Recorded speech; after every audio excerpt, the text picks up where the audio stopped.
And greetings to you all. I want to greet you with lots of love, peace, and positivity here on LenonHonor.com. My name is Lenon Honor. I'll be your host for the evening, and we have a very, very special interview guest today. Jason Gregory is a friend of mine. He's doing some wonderful work, and I am looking forward to having 2 hours to talk with him, learn from him.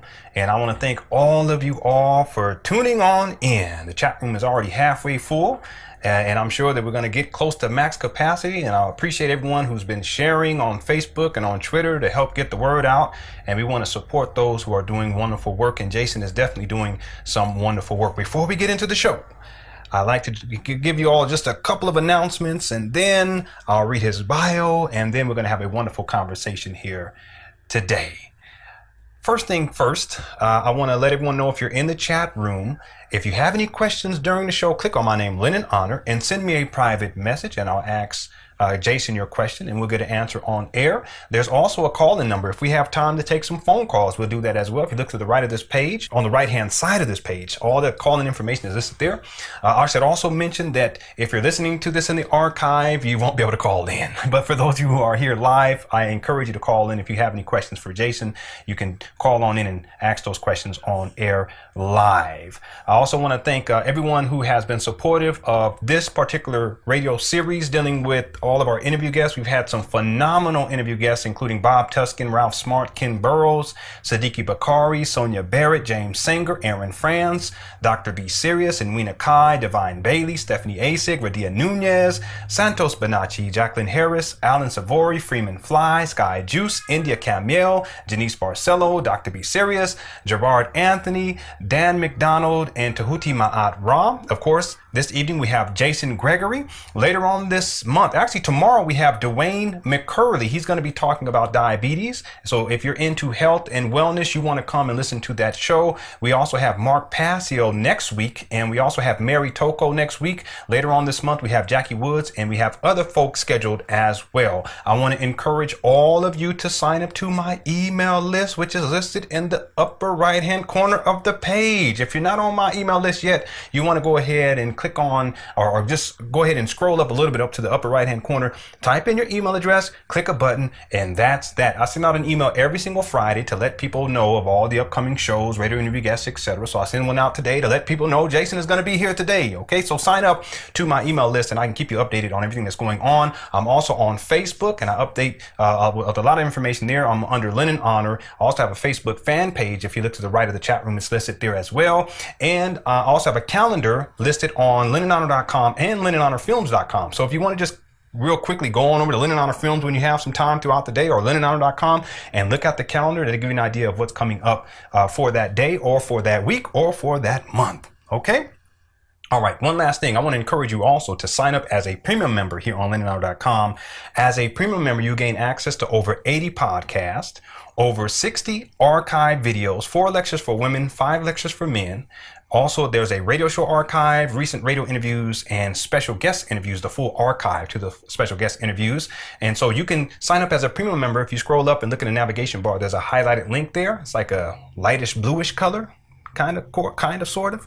You can click on that, and there will be information on how to sign up as a premium member. I want to encourage you to sign up as a premium member today. Before I read Jason's bio, I want to thank Sean, who is the web designer here at LenonHonor.com. And I also want to thank Herman, who helped me to figure out how to do radio show streaming live here from LenonHonor.com.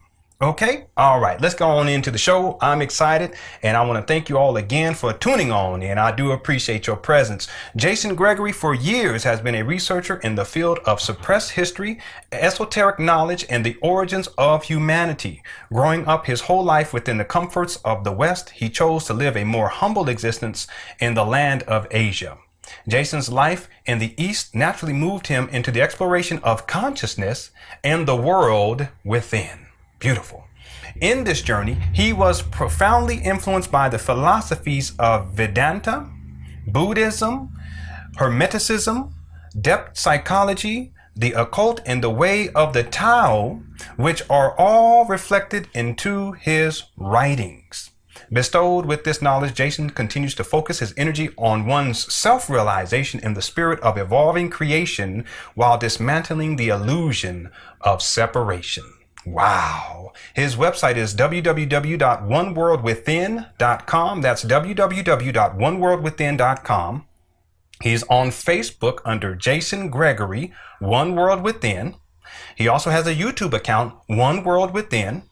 He's also on Twitter, One World Within. His first book is Way of the Weirdo, and his second book is The Sacred Sound of Creation. All of this information, the details, are just below the audio player. If you scroll down, you'll see it all there. Okay, so if you're listening to this in archive, all the links will be listed there. And I want to encourage everyone to visit his website, his Facebook account, add him as a friend, his YouTube account, watch his videos, add him on Twitter, purchase his book, both of his books. And I would encourage you to do that because he's doing wonderful work, and we have to support those who are doing wonderful, wonderful work. Well, without any further ado, I'd like to bring to the microphone here Jason Gregory. How's it going, brother? Welcome to the show. I'm great, brother. How are you? It's really great to be on, and it's finally good to touch base with you. Yes, it's been some time, hasn't it? Yeah, it has, but it's been a friendship for a while, and now we finally get to have a chat, so it's great. Yes. Just one thing I want to clarify. Sure. The Sacred Sound of Creation is actually not a book, it's actually an online film. Oh, okay. Which I created for free, yeah. So for those who want to research anything about the Sacred Sound of Creation, it's actually online at YouTube for free. So check it out. Okay, so they can go to your YouTube account, One World Within. Yeah, and it's there. It'll pop up the first thing. Okay. Now, I for some reason, and I thought maybe I saw in a radio interview that because I've been researching you over the last week just to kind of get prepared for this radio interview. I thought I had heard you mention that you were writing, or you just got done finishing a book. And maybe is this true? Yeah, I actually have. I finished my second book, but I haven't actually put any wheels in motion at the moment. I got you. I'm just in the editing phase, and hopefully I'm looking at it probably mid next year. But I'd rather it come out earlier, but these things take time. Yeah, absolutely. Well, what we'll do is mid next year, when it's ready, you let me know, and we'll have you back on to talk about that book. How's that? Definitely, brother. Okay. I'd love to do that. All right, I'm excited. And thank you so much. It's been a long time, and we've chatted back and forth on Facebook, and I'm just thankful to be able to speak with you, and I'm honored to be able to speak with you. You're doing some wonderful, wonderful work, helping people in their spiritual progressions and uplifting consciousness and so forth and so on. But before we get into the depths of the things that you can talk about, because I've been listening to you for about a week now and really dissecting the thoughts and ideas that you present, before we get deep into it, how about a little bit of a background in terms of your journey and how you have gotten to this current place in your experience here on planet Earth? My journey's been up and down like everyone's, I suppose. In my younger years, I was as hypnotized as most individuals on the planet, but something naturally drew me out of that. I used to study a lot of horticulture, so I knew a lot about plants, etc. But that never really delved me into the depths of consciousness. It wasn't until I actually started to travel extensively through Asia and the Middle East that sort of changed my perception of reality, because it's kind of like what Terence McKenna said. It's like the best thing to rewrite your neural network is just to drop yourself in a foreign country that you have no idea about, because all of your concepts that you have from birth, they all fly out the window. And that sort of helped me progress within, because as I traveled to Asia and the Middle East, I naturally not only was studying foreign cultures, but I started to delve into the varying sects of Buddhism, Taoism, Hinduism. Also, I've always studied the occult and other esoteric knowledge, but also Hermeticism. So actually being on the ground in these areas and speaking with the masters, with the monks, with the priests, etc., gave me a lot of insight to where I am now, actually. And so what are some of the places that you visit? You said Asia, but can you give a specific location just to give people an idea? I've spent most of my time in India and Nepal and Thailand, where I am currently now.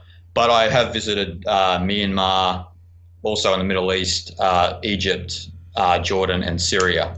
And I was actually in Syria in 2009. And I'm not too up to speed with the news because I try and stay away from a lot of propaganda. Right. But I can tell you from my own experience that a country like Syria is a beautiful country, and it's actually pretty boring. There's nothing much going on there.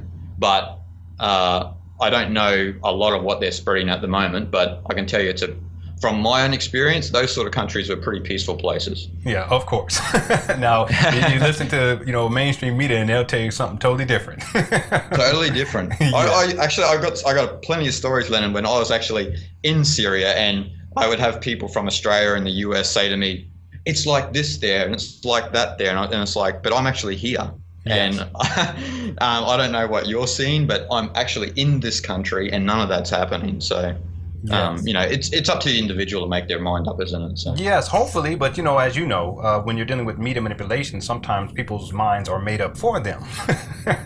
It's definitely true, and that's an old pattern which is slowly dying. If people can sit back and see that pattern of the media manipulation, which has been going on for a long, long time now, is slowly dying through the use of what we're doing here. And also all of the great work that a lot of our brothers and sisters are doing around the planet. Yeah, absolutely. It's an old paradigm. It's an old paradigm. So you've traveled. So we can say that you're a world traveler. What would you say in terms of your experience traveling around the world? What has been one of the greatest lessons that you've learned that has kind of assisted you in your own personal progression, but also your spiritual progressions? Being receptive to everything, actually. Being receptive and truly understanding what humility is, actually, because coming from the West, as yourself, Lenon, we're not sort of taught that humility in itself is true power, is true strength. We're taught that in the intellectual world, that to force yourself upon anyone or anything is the way that you progress in life. And as I learned from traveling a lot in the East, was that when I was in a lot of situations that are totally foreign to me, you've got no choice but to be receptive to that situation. So once you are receptive, the more humble you become, and actually the more easier you get into the way or the flow of the way that the universe actually is, opposed to the way that we try to force ourselves upon it. So yeah, for me, it's just been becoming more receptive to each and every experience I have, was what taught me a lot about myself, and it's actually the mode of consciousness that I apply to my everyday life. Mm-hmm. And would you say this, and you're right, in the Western world, we tend to believe, and even when people from the West visit other countries, we have these sayings, and I'm saying we because I'm in the West, and I grew up in this culture, and I understand how it operates and the types of things people say. There's things that people say like, oh, that's a third world country. Or, there was a time when people would say things like, those people are savages, or, they're uncivilized. That's another one. But there's no humility in that whatsoever. And there's again, this disconnection, from the whole. Have you found that in terms of dealing with people, let's say in the East, that there is, in terms of the consciousness there, that it's more inclusive? It doesn't mean that everyone's trying to beat everyone else over the head so that everyone abides to the same ideas, principles, etc., but that people have an understanding that everyone is where they need to be, and that there's a level of wholeness. Would you say that in the East, that is a paradigm that is much more present than in the West? Definitely, I'd agree with you there 100%. It's pretty crazy when you think about it, when you go to a place like India, and that inclusiveness still exists. Obviously on some levels it doesn't, but when you go into smaller cities, smaller communities, even when you travel somewhere like Delhi or Calcutta or Varanasi, you see that there is still this inclusiveness. There still is a sense that everyone is in their right spot, everyone's doing exactly what they need to do. But there is still obviously the underlying filth that's going on in certain psychological states. But there is a greater understanding of that. Obviously, the East has got its own flaws. Like ecologically, they are far behind the West. Spiritually, they may be far above the West.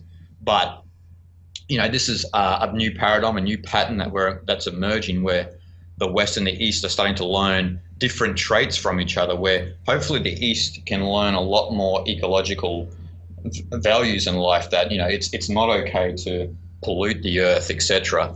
And maybe in the West, the exploration of consciousness will become more prevalent, and I hope so, actually. Yeah, so it's almost like a marriage between the two to bring a level of balance in consciousness. Would you say that's an accurate assessment? That's an accurate assessment. Yeah, that's definitely what I see happening. It's a union, it's a marriage, and it's been happening slowly for over 100 years now, I suppose. And actually, in a lot of scriptures and in a lot of occult doctrines, etc., they always say that a lot of the spiritual awareness and that will come from the West. They obviously explain this in a very flowery language that some people, if you're not intuitive in nature, won't understand. But they do say that a lot of the spiritual knowledge and the spiritual evolution that is upon us will come from actually the Western paradigm. That's interesting. That's very interesting. Yes. Very interesting. Yeah.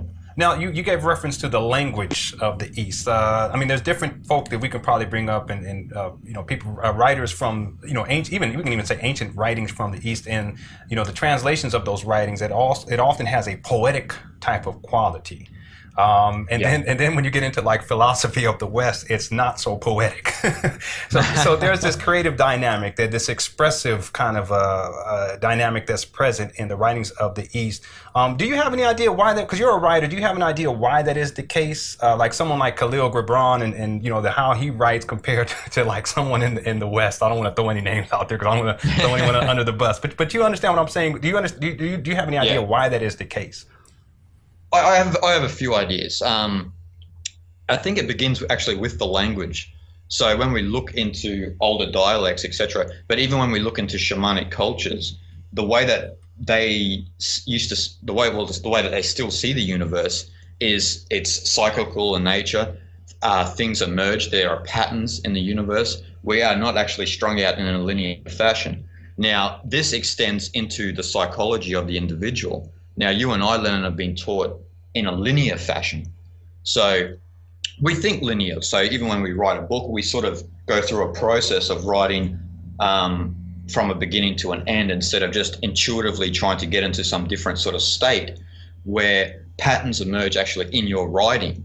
Now, reason I mention all this is because when we look into older dialects, especially in the Chinese language, so when we look at Chinese characters or Chinese ideograms, what we see is they're not actually a linear, it's not actually a linear language, you can say. It's pattern in nature. So all of the Chinese characters are telling you a story, a pattern that is spontaneous in nature, not something that's telling you to go here or to go there.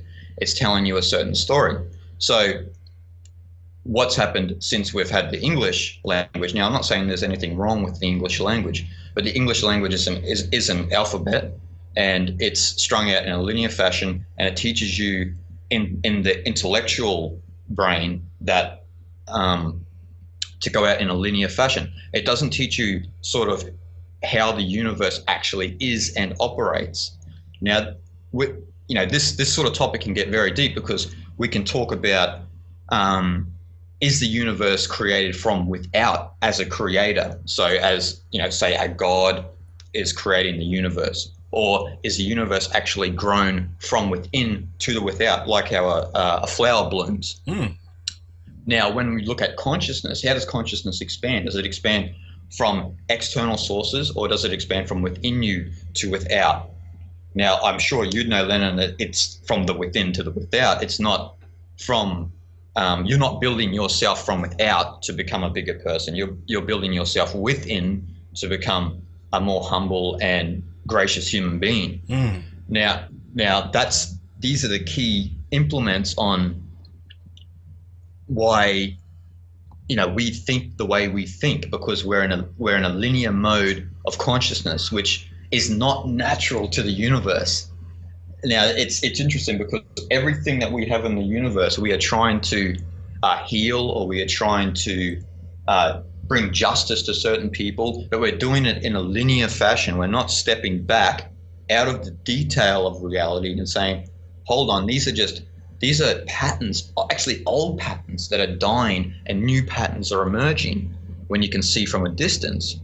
So when we talk about language, and when we talk about the way we think, it's related to the universe because we are not separate from it. We are actually an intrinsic part of it. And there's actually an old saying in China, or an old ideogram which represents Zujian. Now, Zujian means actually of itself. So it's organically grows of itself. So you, being Lenon Honor, are growing of itself. You are not growing, from someone from the outside, and you're growing. You are growing of itself naturally. How nature works. When we look at all of nature, nature works the same. A tree does not grow with you helping it along. It just grows of itself from the seed. And the seed is the pattern. And I find this interesting because when we talk about modern politics, governments, etc., there was actually an old philosopher or evolutionary theorist back in the 1800s, early 1900s, called Peter Kropotkin. Now, he was a Russian, and he understood the way of things, the course of things, the course of nature, which the Chinese call the Tao. And what he always brought to the table, because he disagreed with the Darwinian theory, and he said that what he believed was that if you were just to leave humans alone, civilization alone, without any central control, without any, say, central bank or central government, etc., then naturally, like nature, the human being, because we are not separate from nature, would grow organically of itself, and systems and that would naturally come into place, because we would be just doing what we do with the trust in our brothers and our sisters, and naturally, spontaneously, like the Chinese language, a natural system of order would grow without any need for actually external government, external banking, external corporations. Yes, absolutely. Absolutely. It's almost like the external tampers with the natural spiritual evolution of the species. One of the things you said, it was interesting perspective too, is that this notion of separateness from nature, you also said being separate from the universe. And I find that this paradigm is something that we're taught to a great degree in the West. And one of the ways that this is taught is that we are always in competition with nature. We're always fearful of nature. The new hurricane is coming, this new Frankenstorm, it's become a terrorist. And to me, in terms of the spiritual evolution of the species, this is very problematic, because that which gives us air to breathe, which gives us food to eat, water to drink, that which is Mother Nature is being slowly, steadily demonized. And therefore, the human species is led along a course to where we separate ourselves from that which provides for us. So, in other words, this separateness, would you say in your travels that this sense of being separate from the universe or separate from nature is part of a Western paradigm, or maybe a Western philosophy, more so than what we would find in the East? Definitely, it's a Western philosophy. I know that categorically, only because everything that we've tried to learn in the West has been from an intellectual standpoint. So, as a outsider trying to understand something that's intrinsically part of your actual nature. So, where was I going with that? But it doesn't matter. The thing is that they both mutually arise. So you and the universe both mutually arise. It's like how the universe produces consciousness, and the consciousness evokes the universe. They're both mutually arising. Yes. There's not anything separate. Actually, it's in the duplicity of life that you find out what that neutrality of life is. And I think because of the Western philosophy of being an intellectual outsider looking at something as separate from it, brings this idea of separateness, that, hey, the nature's outside of us, and we want to understand it more, we want to go into the detail more, instead of looking at it and observing it and seeing how the nature actually operates as yourself.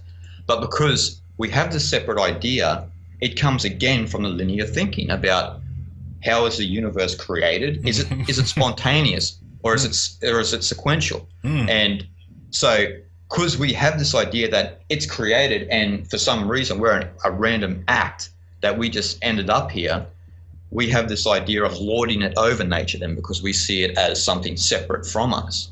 And this is where I think this old pattern of our thinking is actually dying, even though we're seeing probably the critical point of it at the moment, where we're seeing the mining of the planet, the people possessed by materialism. I think these are old patterns that are dying, but I know it can draw one into the detail of life, because it's really strong at the moment. And someone who is really intuitive can see that,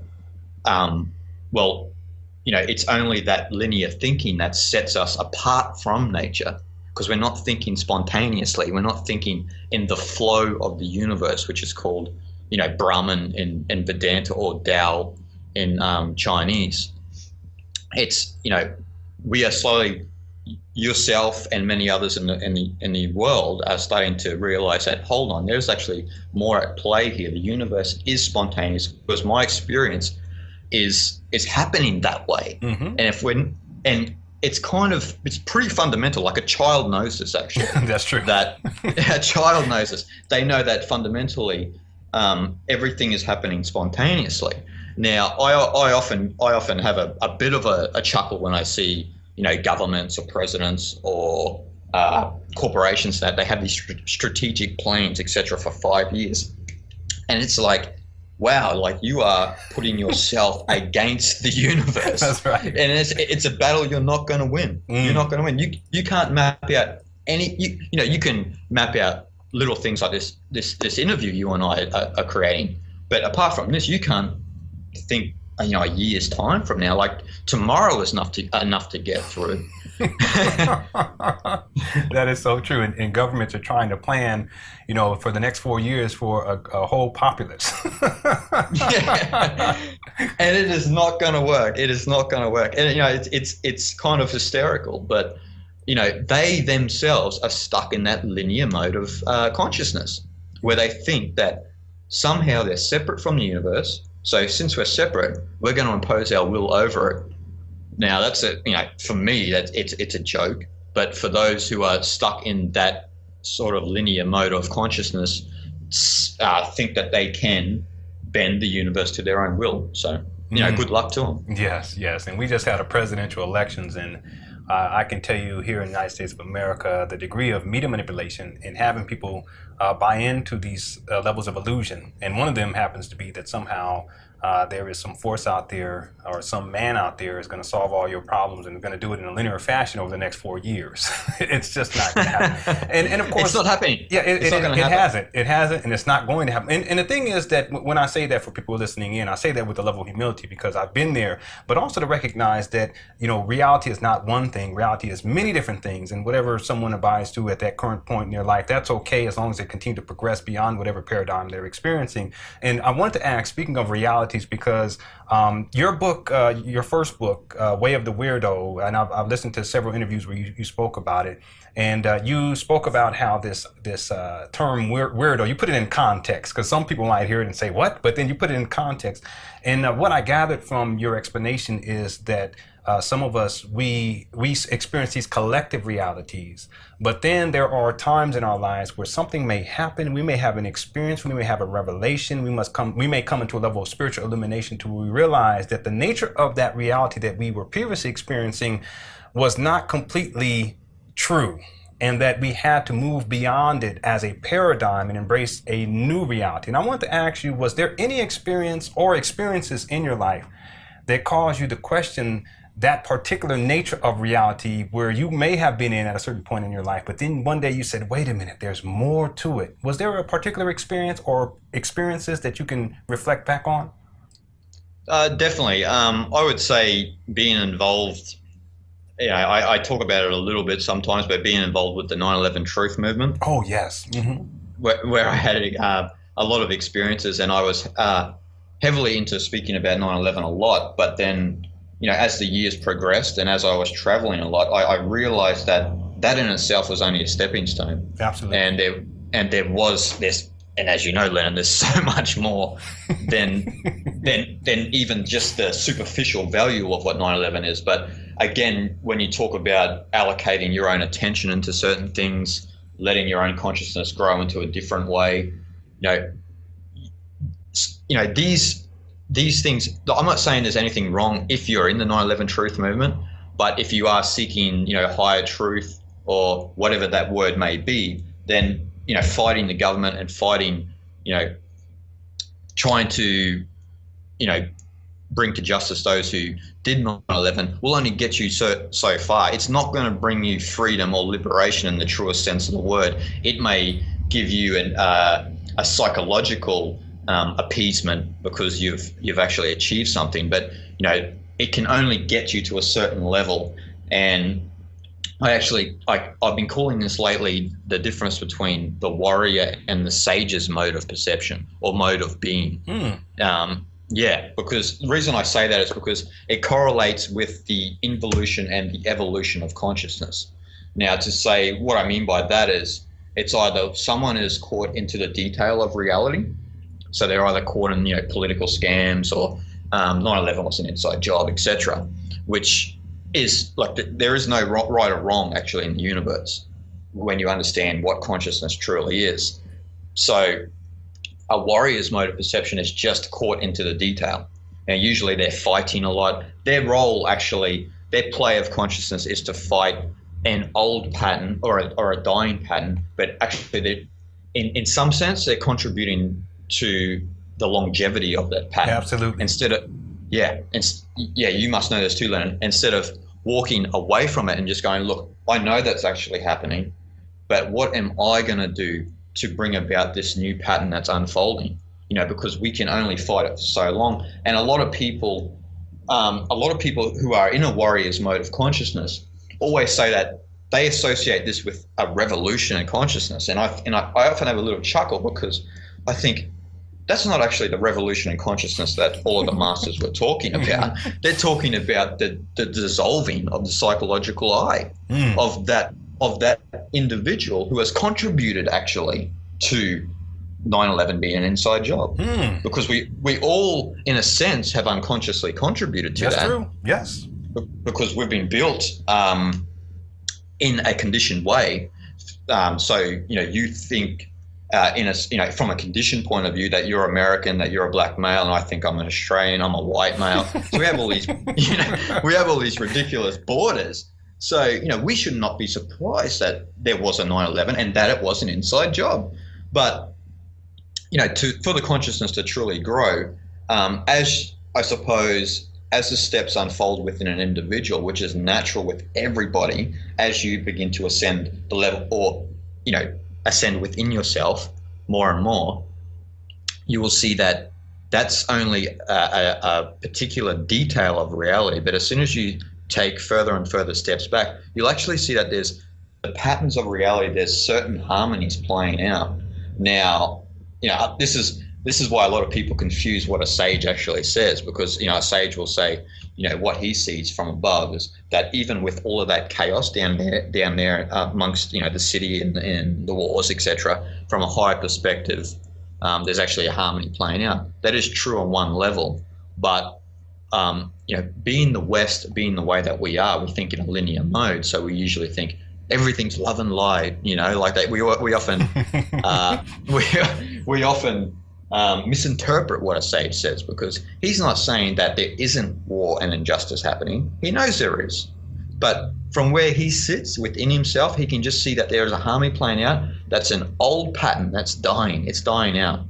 And these are natural patterns in the universe that ebb and flow, because that is the natural expansion and contraction of consciousness. It's naturally how it's like when you look into a bit of Chinese art, Lenon. When you look into a bit of Chinese art, you see all of the detail. You see the little figures, but then when you take a more expansive view, you see that, wow, there's this beautiful natural pattern. And humans are not separate from that. They're actually part of that.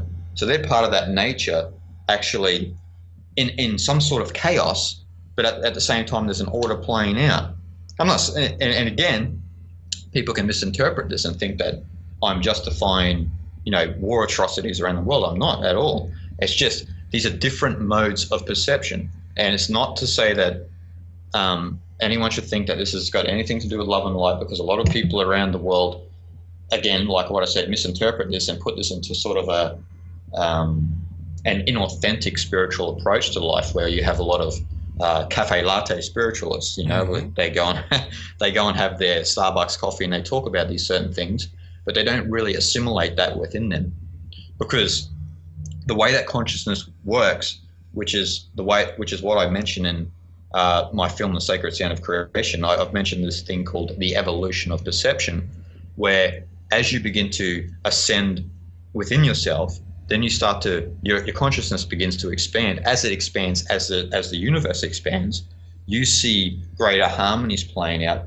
and it's actually that perception that leads to evolution. It's not fighting the reality. It's not caught in the detail and fighting the bankers. It's the perception of a sage that actually evolves creation, because evolution begins within the individual. It does not begin in the external world with material progress. That's another Western paradigm that's being shattered, because our pursuit of pleasure is bringing us a lot of pain in this world. And all we're doing in this world is we're pursuing pleasure, and we don't understand that pleasure and pain are the same thing. They're identical in nature, but they are on opposite poles. So our pursuit of pleasure is bringing us a lot of pain. It's actually, if anyone on a spiritual journey will know that it is not a comfortable ride if they're truly on a spiritual journey.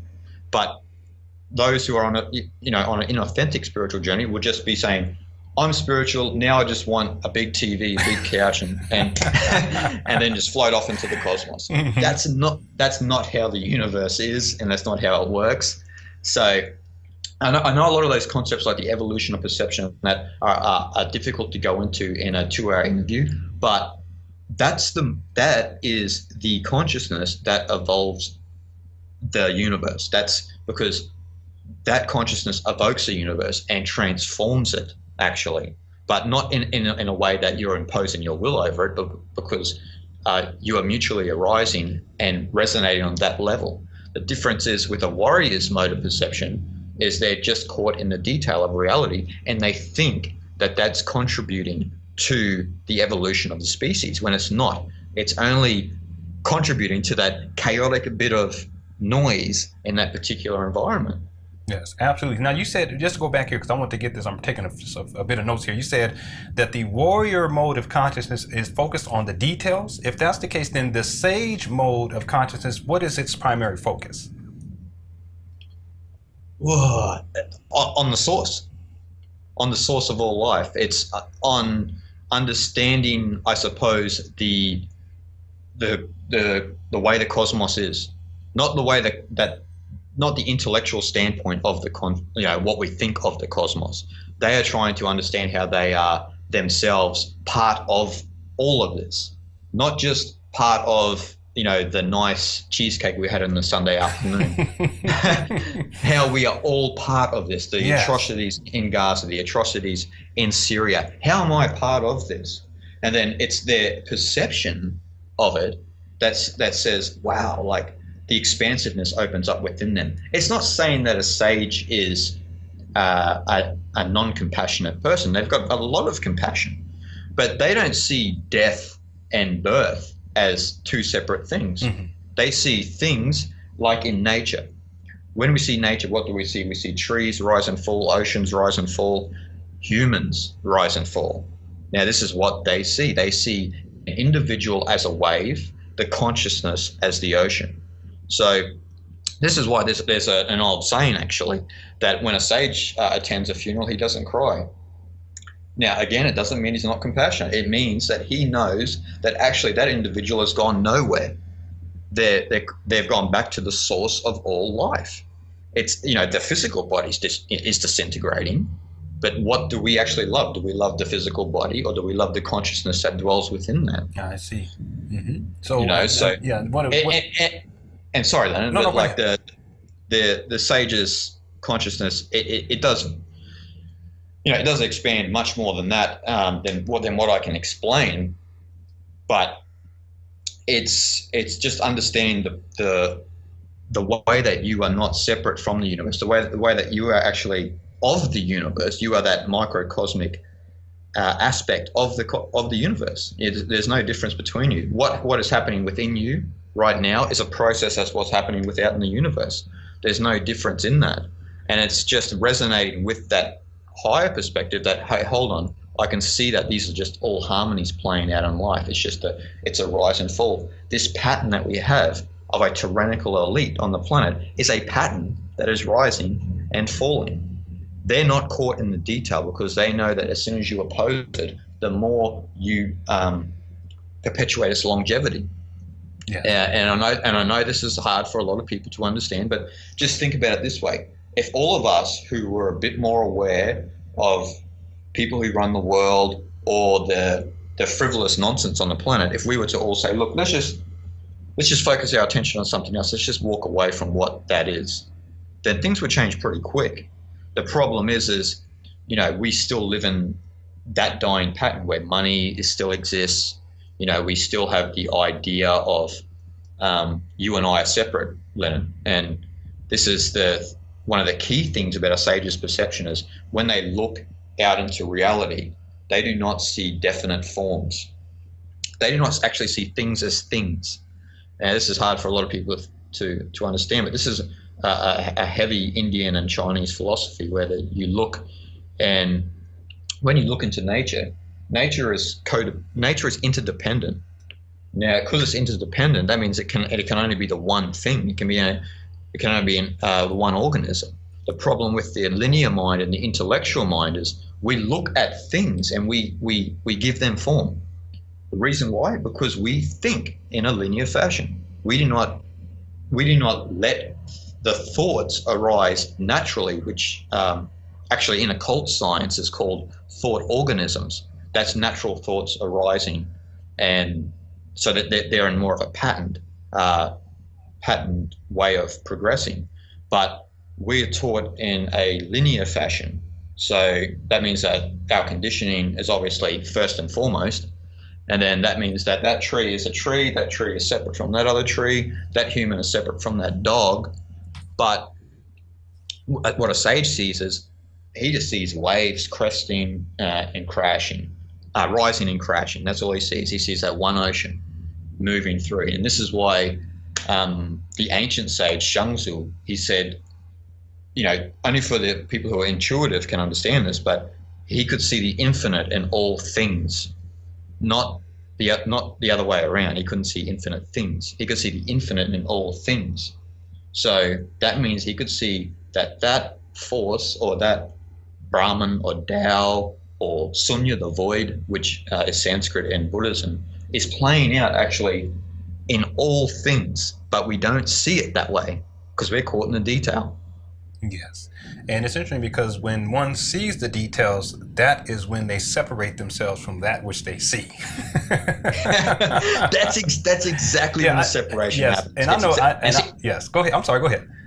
No, and see, I was going to bring it back to the 9/11 truth movement then, Lenon, because when I got to that sort of contemplation, there was no way I could even be a part of something like that. Yes. But I'm not saying that there's anything wrong with that, but I'm just saying that when I was in that, I thought from a linear mode, and I thought that this was something that I should be doing. But at the same time, it's not. That's as you grow naturally, you see that as just a part of the pattern, and you go, wow, well, hold on a minute. You know, you're taking further and further steps away from it, and you're seeing it as it is. It's just a thing, a pattern that's part of the whole cosmic pattern. Yes. But it's, you know, a lot of people don't, you know, it's not, there's no right or wrong, but a lot of people don't want to make those true steps to say, okay, what is the truth really then? What is the truth?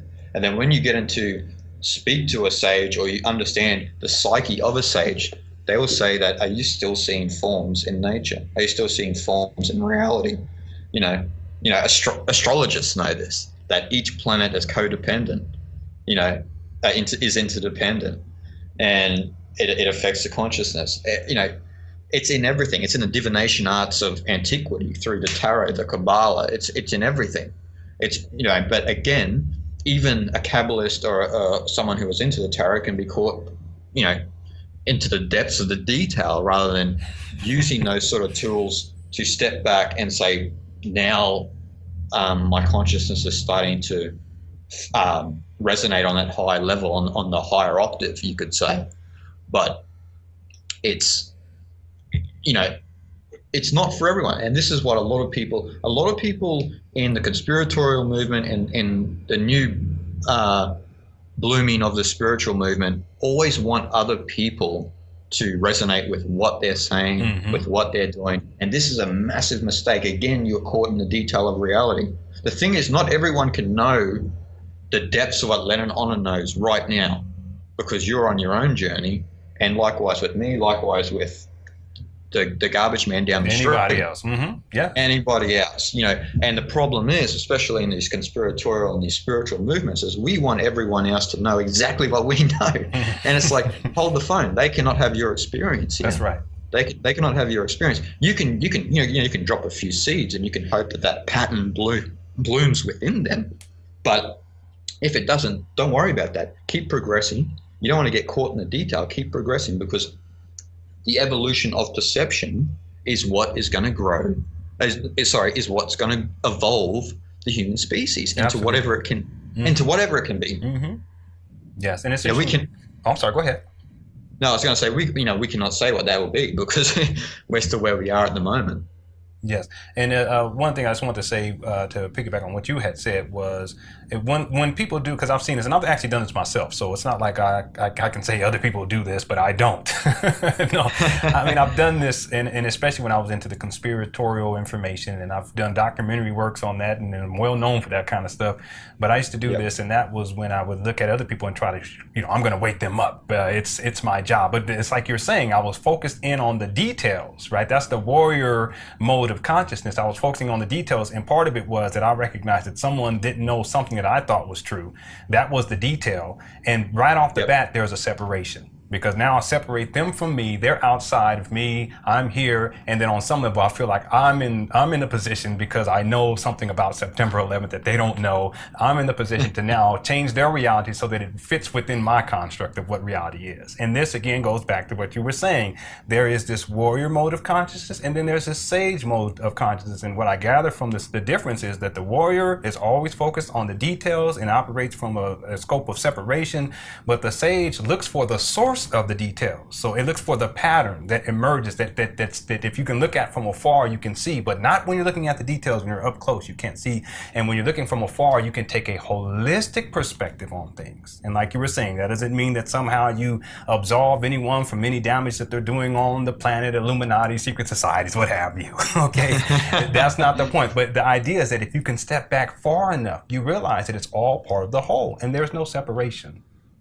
Exactly. And I've heard this many times spoken in India and Nepal, etc., that, imagine the world if our president was a sage.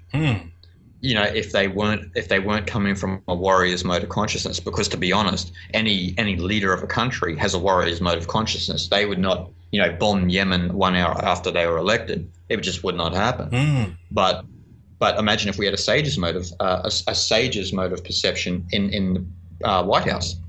Things would change pretty quick. It's interesting, because you think about it, if that was the case, if we had a sage in the or in any office per se, all of a sudden there's no more countries now, because of your holistic perspective. Now you have to dissolve all, and now exactly. I'd be your neighbor in San Diego tomorrow, Lenon. That's right. Things would change pretty quick. But and the warrior's mode of perception cannot let that happen.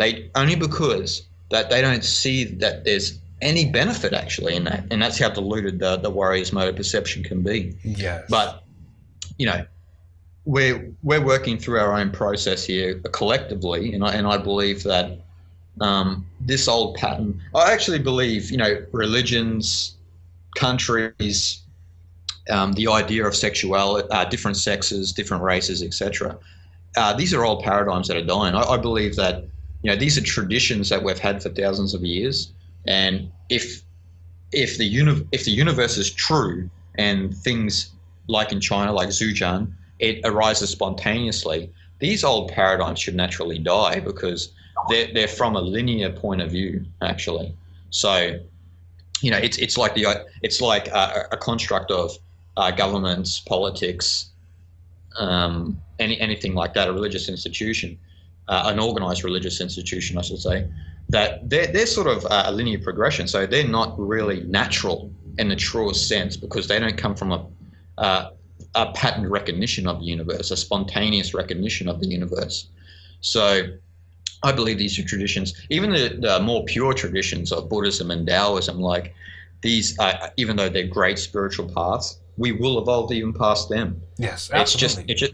It's just a matter of time. Mm-hmm. But it's, again, someone who is in that mode of consciousness can still be caught in the detail. They could be a Buddhist monk and say, hold on, but I don't want this to drop away. And it's like, well, you can't really fight the universe. It's going to drop away. It's, it's something, it is an old paradigm that's ending. But at the moment, actually, Buddhism is, in a sense, contributing to a lot of good on the planet and a lot of good in the growth of consciousness for other people. So I'm not saying that it's bad in a sense, but it's just all of these things are old patterns that are dying. And, we as collectively as a civilization have to, we have to let go of our identity to really know what the source is. But to let go of these old traditions would be probably the first thing that would help our progress as a civilization.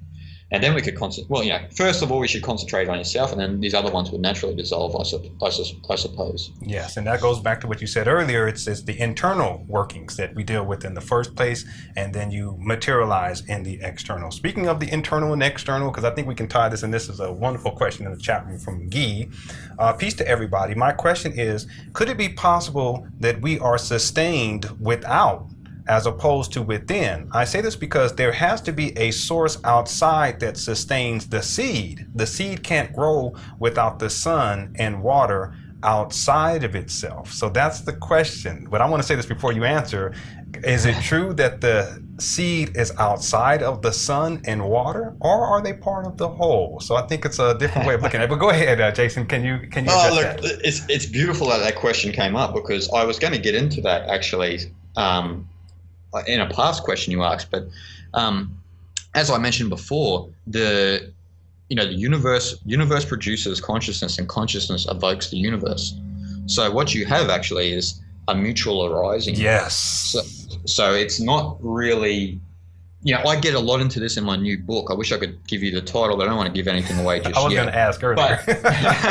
But I get into a lot because a lot of these ideas, especially in new spirituality, new age teachings, etc., it's obviously needed to have these ideas, but the idea that there is a within and a without that are separate from each other. Now, this cannot, in understanding the cosmos, this cannot be, because both mutually arise. It's, this is tied into common themes in esoteric teachings like the law of attraction or mental alchemy, because you can sort of see the results of your consciousness on the external world, and vice versa. So, from my perspective, I'm open to be wrong, but I don't feel that the universe is separate in any way, because everything is mutually arising. So I think that the without and the within are intrinsically part of the whole. And when you want to even get into the detail of how everything is produced, so when we want to look at, say, sound and matter, or we could say space and matter, but when we look into those sort of things, when we look into the constitution of those things, what we see actually is vibration and rhythm. So what you have is, like, matter consists of vibration, but is maintained by rhythm. So without the rhythm of eternity flowing through the consciousness of the individual, there cannot be the form, you could say, the vibratory form in the external world. But you need both to have life. You cannot have either rhythm without vibration. That would be like having a drummer that makes no sound. It wouldn't make any sense. But these both mutually arise, and there cannot be a difference between what you see and the consciousness you have. And everything I've researched, I've come up with it's an old occult idea, but it's the truth of that there's three planes of consciousness that play out. There's the physical, the mental, and the spiritual. And the spiritual is sort of that neutrality, that that non-partial view where you could say the real love exists. And then you have the mental and the physical. The mental and the physical, they ebb and flow between each other. It's because thoughts themselves are vibrations. Yes. So thoughts being vibrations constitute to the physical matter that you see. So you have this rhythm of consciousness and vibration constantly playing, within and without, what we see as within and without. But again, with a sage's mode of perception, what do they see? They see everything just as, like I said with the wave and the ocean, as vibration. They just see, look, there's that vibration of Lenon cruising along, and then that vibration goes, back to the source eventually. They just see things arising, but they know that arising without is something that's arising within them. It's not, it cannot be from a dual aspect. Again, this is, I suppose, because we're, in the West, a lot of us are really new to anything spiritual. So, because we're brought up in a very intellectual society. So as we grow, we have these common misconceptions, you could say, that the within and the without are separate, but both are, again, interdependent on each other. Again, we live in a grown universe. It's not created from, like a potter creates clay. It's not made like that at all. Everything is grown from within. A tree is grown from within to the without. And we're all experiencing this as the same thing. Yes, and everything that contributes to that growth is part of that which is growing. It's a holistic approach, and I totally understand where you're coming from with this, and I totally embrace that. It's a beautiful way of perceiving one's reality, and there's so many different reality streams that are unfolding for different people at different times, and we've had different reality streams that we've dealt with, and we've progressed and so forth. But when you get to that point where you realize that it's all part of a whole, that's where you can kind of embrace life, and you can embrace love. And you can also open up new dimensions of reality where how you're dealing with people, how you're operating on a daily basis is a lot more enjoyable. You're not looking for something that you're trying to find details about to separate from. Then you can be in opposition to. And there's a lot of people that do this too. Even going back to the 911 Truth movement, there are people, because I was totally into that, there are people who they look for the details, and they use the details really to separate themselves from other people. And now they have someone to fight against. Now they have someone to argue with. And this is not healthy. I'm not saying it's good or bad. I'm just saying it's not healthy. Okay. and one thing I want to elaborate on there, Lenon, is, when we talk about duality and everything, like this within and without, and this being caught in the detail and stepping back from it in a sage's mode of perception, is in truth, actually, this is what a sage will know. There is no difference between the warrior and the sage in its truest sense, because absolutely. When we look at the involution and the evolution, these are terms that a lot of people use in esotericism, but involution basically means being attracted into the detail of reality. So, caught in the vibration which constitutes it, and the evolution is pulling yourself back. So involution, you could say, is the warrior, and evolution is the sage. So seeing everything in its holistic place. But when we look at that perspective, you could say, in comparison to, say, Taoism and Hinduism, where in Hinduism you have the breath of Brahma. So the breath of Brahma is the expansion and the contraction of consciousness. So that means that in one way, because we are a natural part of the pattern of this whole universe, is that in some sense we do get caught in the detail, but then we step out. We get caught in, we step out. There's this constant ebb and flow. Now, what a sage does is they just apply balance really to it, where they usually resonate on the higher more than the lower. But there are particular situations in their life that obviously, they will need to be caught in the detail. It's not to say that you have to be caught in, it fervently, but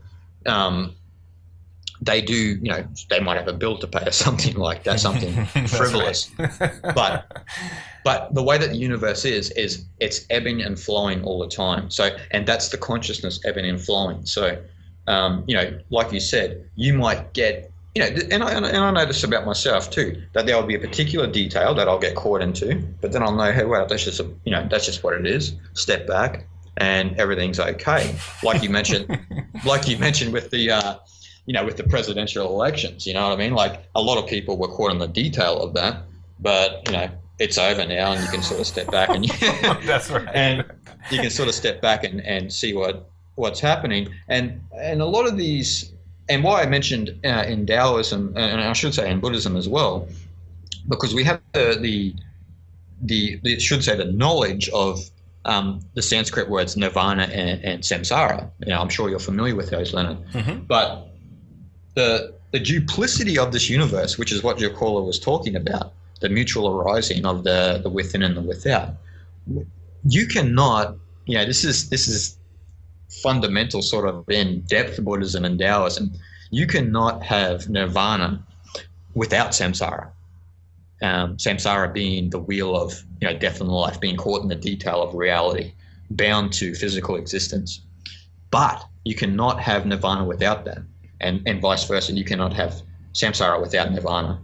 So this is the utter duplicity of the whole universe, the mutual arising. But when you recognize that there is this duplicity between all of life going on, happening, the creative and the receptive, the masculine and the feminine, the active and the passive, when we see this constantly going on, there's more of a union between these understandings emerging. And you sort of sit on, you could say, common ground with the two, or a neutral place, which is sort of where a sage sits.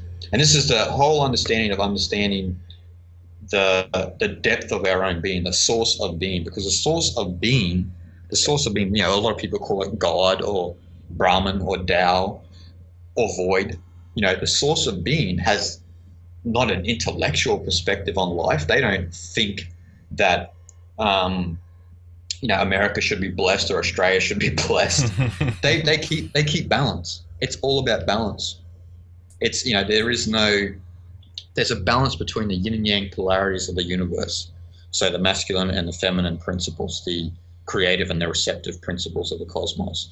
So, there's not an intellectual perspective from the source of our being. And if you're going within yourself, you will know that as you grow, the less you have an opinion about life, the more you embrace life. That's just a common truth. The more these things can be found in a lot of teachings. And I like this one question. A monk asked Tongshan. Tongshan was a Zen master, back in the 900 AD. But he asked, what is the Buddha? And Tongshan just said 3 pounds of flax.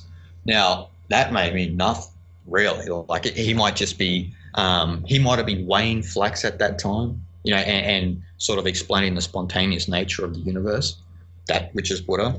But the reason why he actually said that is to snap the monk out of an intellectual understanding of what is the Buddha. And that's where we're sort of stuck in this world, because we are looking, and organized religion does this, Christianity, Islam, and Judaism do this a lot. They want an intellectual perspective of what the source or the God or the ground of being is, but you're not going to get it there because there is no sides taken. There is only the source of all being that all of us has flowing through us. So, what is the Buddha is 3 pounds of flax, because it takes you out of that intellectual perspective, because it's a nonsensical answer, which whips you out of that intellectual state. So it's in that mutual arising, like nirvana is samsara and vice versa. And the more that one explores this within their own being, will find out that a natural virtue in their life begins to be expressed.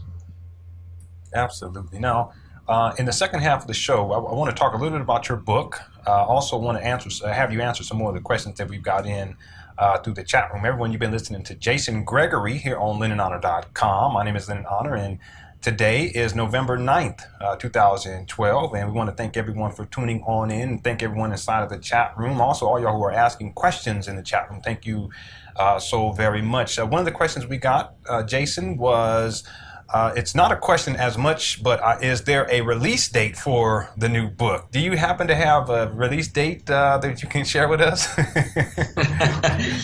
Not yet. No, I can't. I've finished the book, but it's, for those who know authors, it's kind of like, you read over the book and you think I can add something a little bit there. I would say mid 2013, but again, that depends on the publisher that I will be published by, etc. So I cannot give an exclusive date, but I'll keep everyone updated. Yes, please do.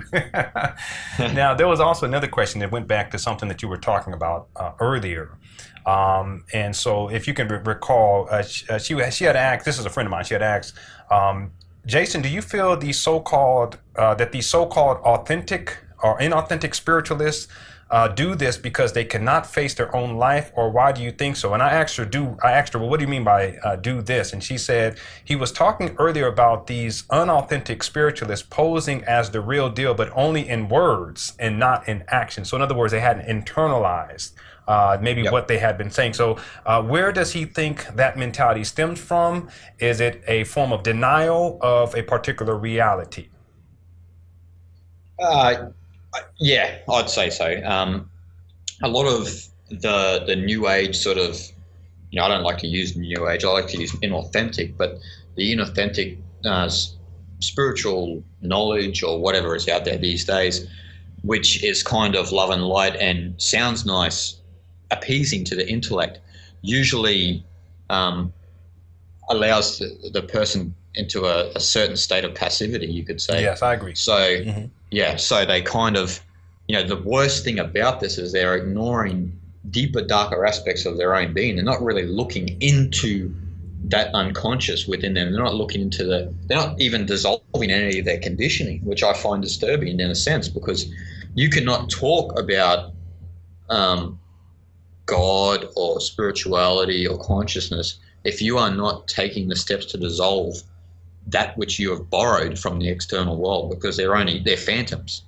So if you're not dissolving those, and I've seen this a lot, and I've done a lot of workshops around the planet, and I've seen this a lot with individuals where they would just, spirituality in a sense is good for them because it boosts their ego, you could say. They're associating it with being they're isolating themselves from the whole again. Like they may find Buddhism and then throw on the robe quickly and grab the Dhammapada and say, look, I'm a Buddhist. And it's like, yes.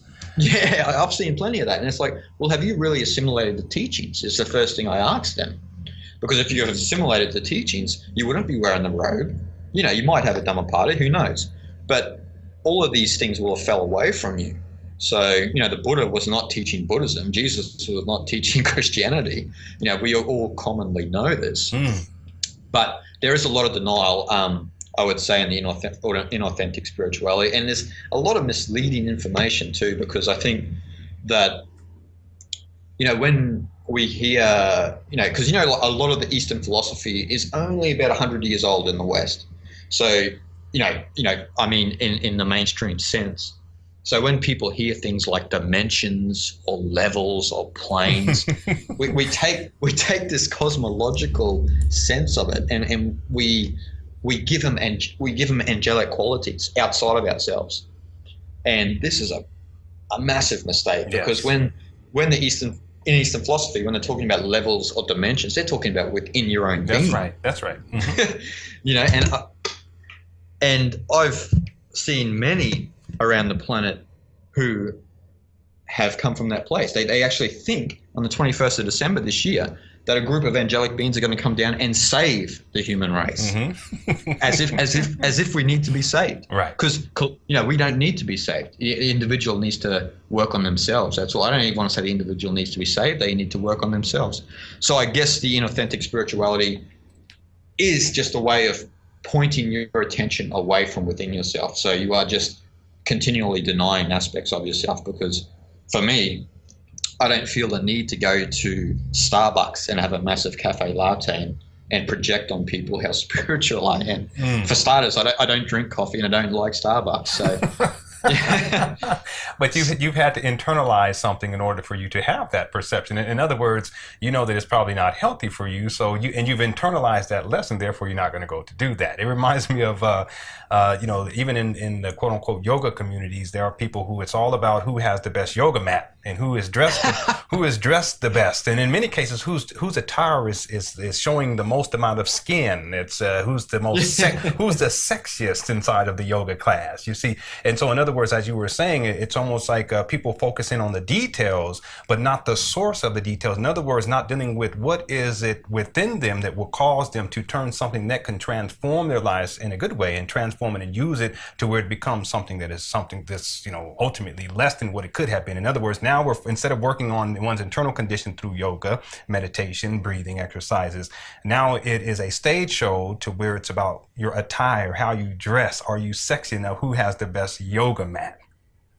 This is what's called eating the menu. You're not eating the meal, you're eating the menu. Wow. So Alan Watts once mentioned that, but it's true. Yes. It's true, because it's eating the menu. You're only looking at the superficial perspective of it, and I've traveled India and Nepal a lot, and when you go there, Hinduism is one of the main religions, obviously. And, the first thing, a lot of Western people do is they throw their Western clothes off, they put on the saffron garb, and, they put the dot on their head and they go and, kiss the feet of Shiva. And I'm not saying there's nothing wrong with that, but it's the association with it. It's not that they've really truly felt the depths of that religion. They're just doing it for identification, association. That's all. Yes. And there's nothing more than that. I speak a little bit about that in Way of the Weirdo, about how a lot of spirituality is sort of popped into that realm where it's associated to the ego and not actually to the true self within them. Again, there's nothing wrong with dropping the Western clothes and putting the saffron garb on, but just, why, if you are looking within yourself, why are you doing that? So, yes, and throwing on a new garb doesn't necessarily change your internal condition. Now, it just changes the external. That's right. It doesn't change internal. It just, but what's beautiful about that though is that about this level of understanding is that when an individual realizes that if they go through the work, the personal work, the internal work, I'd like to look at it for my own self. I look at it as all of the stains on my character. So all those qualities within me that are not so pleasing, those are not so pleasant, those aspects of my being that I know need to be purified. Simply changing my clothes is not going to do that. But what's beautiful is that when you begin to change your internal condition, you begin to see the outward expressions of that. And that may include changing how you dress, changing how you eat, changing your thought patterns, changing how you relate to people. And on some level, you get to a point where now you're trying to simply connect. And it's about finding that holistic approach to your existence in life. But that comes from the internal, not from some external display. Definitely, Lenon. And, I want to mention here, it doesn't matter, say, for instance, it doesn't matter, someone who is a vegetarian is not, in a sense, more spiritual than someone who eats meat. That's right. But if someone's really doing I call it the great work of eternity, that means working on oneself completely, like in deep introspection, maybe eating meat, maybe not hold any value for you, down the path, right. Or maybe like what you said, maybe you'll change your clothes or you'll have a shave or you'll grow a beard, who knows? That's right. But you're not going out of the blocks like a 100-meter sprinter. You're taking your time. You're being delicate with the process. Yes, and not trivializing the process. See, that's the thing. A lot of folk, and I've done this too, we trivialize the process, and we may do certain things thinking that it's going to get us to our destination somehow quicker. So if I just change my car, and if I change my clothes all of a sudden, and I shave my head bald and grow a long beard, then now I'm a spiritual person. Yeah. I wish it was that simple. I mean, we're all spiritual in the first place, but in terms of the unfoldment of our internal condition, it's about a steady process of purification. It takes time, it takes work, it takes a lot of work, work. But also, I want you to, if you can address this before we move forward, because you brought it up earlier, because a lot of people are using this as a form of spiritual escapism, wherein they don't have to be spiritually responsible. In other words, they don't have to be responsible for that internal work. It's easy to blame things on the Illuminati or reptilian shapeshifters or Freemasons or, the global elite or the global bankers or President, Barack Obama or whoever. It's easy to do that. But the true challenge is to look internally and ask oneself, what am I doing to me? And for a lot of people, that's the true challenge. And one of the things that I've noticed, especially for folk who are into quote unquote spiritual information, if we want to call it that this date of December 21st, 2012 has become, I call it date-based ascension. Which is a paradox. Yeah. It's a paradox in and of itself. But it's been used as a form. It's like a scapegoat. So you don't really have to do too much work on yourself. Just wait for this date. And on December 21st, it's interesting because there's so many different aspects of this. One, like you said earlier, that these angelic beings are going to materialize and save the human species. And another one is that, somehow, everyone who has progressed spiritually to a certain point, they're going to elevate themselves and ascend into this new dimensional reality, and the earth is going to go along with them. And everyone else who's not on that level, they're left behind in some, physical purgatory or pseudo-spiritual purgatory. So, and then there's also people that think it's going to be the end of the world, and people, it's going to be all this chaos and cataclysmic and all this. And it's gotten so convoluted. Can you talk about this? What are your thoughts on December 21st, 2012? I know you already had a few comments already, but I just wonder if you can go on a little bit deeper. What are your thoughts in particular, because there's so many different theories out there, but in particular dealing with December 21st, 2012 as the beginning perhaps of an age of spiritual ascension? I like the theory that it's the beginning of an age of spiritual ascension for sure. It's very different when you speak to, say, shamanic cultures opposed to people who are getting a lot of information through books and through the internet, because again, shamanic cultures do not see the universe in a linear fashion. It's a patterned reality. It's spontaneous. So their calculation back in the I think it must be in the early first century or something like that the Mayans came up with this end date. But because they were an intuitive race, they saw the universe in a spontaneous way, in an organic pattern, and this was just the end of one pattern and the beginning of another. Now, I don't know if they hypothesize that it's going to be a spiritual ascension or anything like that. I don't know enough. Yeah, I don't know enough Mayan elders, but what I think the one problem with the 21st of December is the way we have linearized it. Yeah, thank you. Yeah, since I think it's since 1970, everyone's been looking at this date, going, now this is what's going to save me. I've been a prick my whole life, but this date is going to change everything. I'm going to be an angelic being. Everything's going to happen. It's like, no, because that's not even how the universe is. Like, so what we've done in a sense is we are again imposing our will upon the cosmos. We are saying, look, this is what we're going to do on the 21st of December. You're going to follow it, aren't you? In the universe, what will happen is we'll be waking up the next day, going to work, having our breakfast, and nothing will have happened on a superficial level. That's like, right. I believe the 21st of December symbolizes something, an internal change that's been happening for so many years, Lenon. You and I have felt it, everyone else has felt it, but it's not something that's going to categorically change the reality we see. We're not going to pop into 4D or 5D or whatever that means. Right, I know. Yes. Like 4 and 5D to me are levels within the being. They're not levels outside of the being. Absolutely. So again, this 21st of December has contributed to a lot of inauthentic spiritual teachings, where a lot of people has made a lot of money from it, obviously. That's right. But it's not going to give you freedom in the end, because if you understand truth totally, the source of all life, freedom comes from within you, not without, and that doesn't matter an end date, a religion, Mother Teresa, Dalai Lama, whoever. It doesn't matter any of that. So, I love the ideas and the concepts behind 21st of December this year, but I'm not associated or attached to them in any way, because those dates around that time I'll be continuing my own work and progress off into 2013. That's right. Absolutely. Well said. Well said. Okay, and I want to thank you again. We got about another 40 minutes. I want to thank you so much, Jason. This has been a phenomenal experience for me and everyone inside the chat room as well. We want to thank you so much. I want to say that now. We got another 40 minutes, but I just want to throw that out there.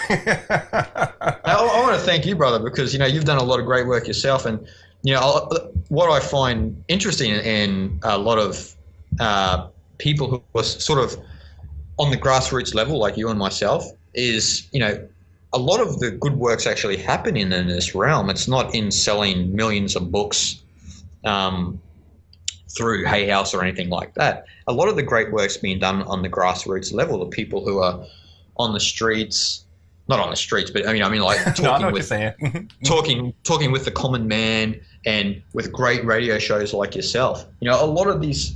I want to thank you for that, and I want to thank everyone else who's in this paradigm and who's contributing to change, who's inspiring people to change instead of trying to change people to change. That's what I like. Yes, and you're so welcome, brother. And I'm so thankful. I really am. I know it's been a long time coming. It really is. It really has been, and I'm thankful that we were able to do it today. And I'm definitely gonna have you back.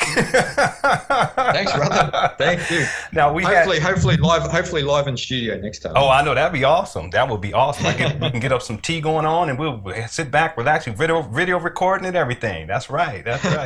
Okay, we had a couple of other questions in the chat room, and I want to remind people, if you have any other questions for Jason, we got about another 40 minutes to the show. You can click on my name in the chat room, Lenon Honor, and send me a private message. You've been listening to a wonderful, wonderful interview, a wonderful human being, Jason Gregory, here on LenonHonor.com. Today is November 9th, 2012. And Jason, one of the questions we got in the chat room, and I know you gave reference, we were talking a little bit about this earlier in terms of, people, as we progress, we may begin to change things on the external based upon our internal refinement and our internal growth. And one of the things that happened for me was, I remember there was a point where I decided because of the internal work that I was doing, that I also needed to change what I was consuming, what I was putting into my body. This is something I'm still dealing with now. I'm always trying to eat healthier, and it's a process. Yep. And so here's a question from the chat room. If not asked yet, what do you feel about food's impact on one's health? And let's take this a step further, Jason, because in that your understandings in terms of spirituality and metaphysics, this is the core of, I know you talk about other things too, but in terms of the value that I get from your work, it's really within this expansion of consciousness. Can we take this question and take it a step further and say, what do you feel about food's impact on one's spiritual health?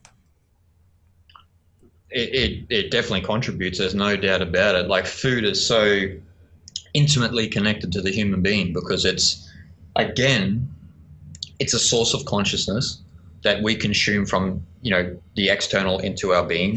There are three ways a human being kind of what could we say, transmutes energy, etc., which is through air, food, and water.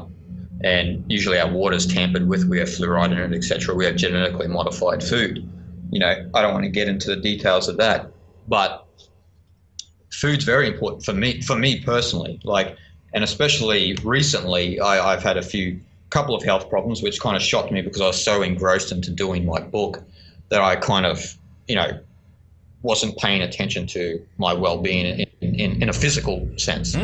So I think the physical realm is very important. And when we talk about food's mega important because when you look at it from a vibratory standpoint, food itself breaks down within the physical being as the same way as the sound scale. Now, these are old occult ideas, but as it gets to that higher refined sound, it gets down to that base hydrogen. And base hydrogen is what? What's the sun mainly made up of? It's light. And that again gets refined into sexual energy, and then sexual energy can be moved to, anywhere within your physical organism. So, a lot of us, especially in the modern day, we expel our physical energy just because we live in a very physical world. So, because we live in a physical world, what do we do? We're attached to our senses. So that means we eat, rubbish. We like to have sex too much. I'm not saying having a lot of sex, there's nothing wrong with it, but if you one of the main ways, especially for men, to expel chi or prana, which is vital force energy, is through an orgasm. That's right. And with women, it is through giving birth or the cycles, the period cycles each month. So they're two of the ways for women, but for men, it's mainly orgasm, expelling chi. So food itself has this vital quality that we consume and we transform through our body, and through our consciousness.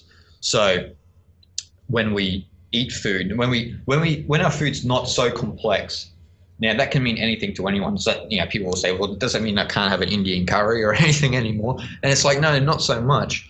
But if you're consuming that a lot, that it may constitute to a certain state of vibration within your own being.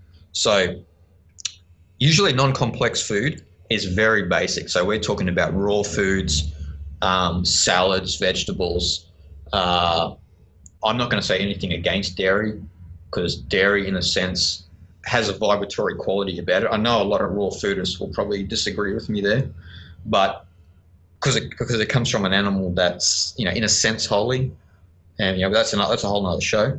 But as we break down the food within our body, we break it down into that base hydrogen, which goes into the sexual brain or the sexual center, and then we transform that into whatever energy we want. A lot of people who are really well skilled in qigong or hatha yoga know how to transform sexual energy into the emotional center, which is the heart, or the intellectual center, which is the brain. I'm not a master at that by any means, but I understand the mechanisms of it, because if you're transforming sexual energy, which is a source of life, into the intellectual center and the emotional center, you must be becoming not an angelic being, but a human being for the first time, maybe. So I think food is very important, and its relationship to the human organism, because they both are interdependent. And vegetables and fruits come from the source of life. There's nothing to be complex about in that sense. They come from the source of life. We consume them. We transform the energy. Even on a superficial level, if you don't eat, your energy levels are down.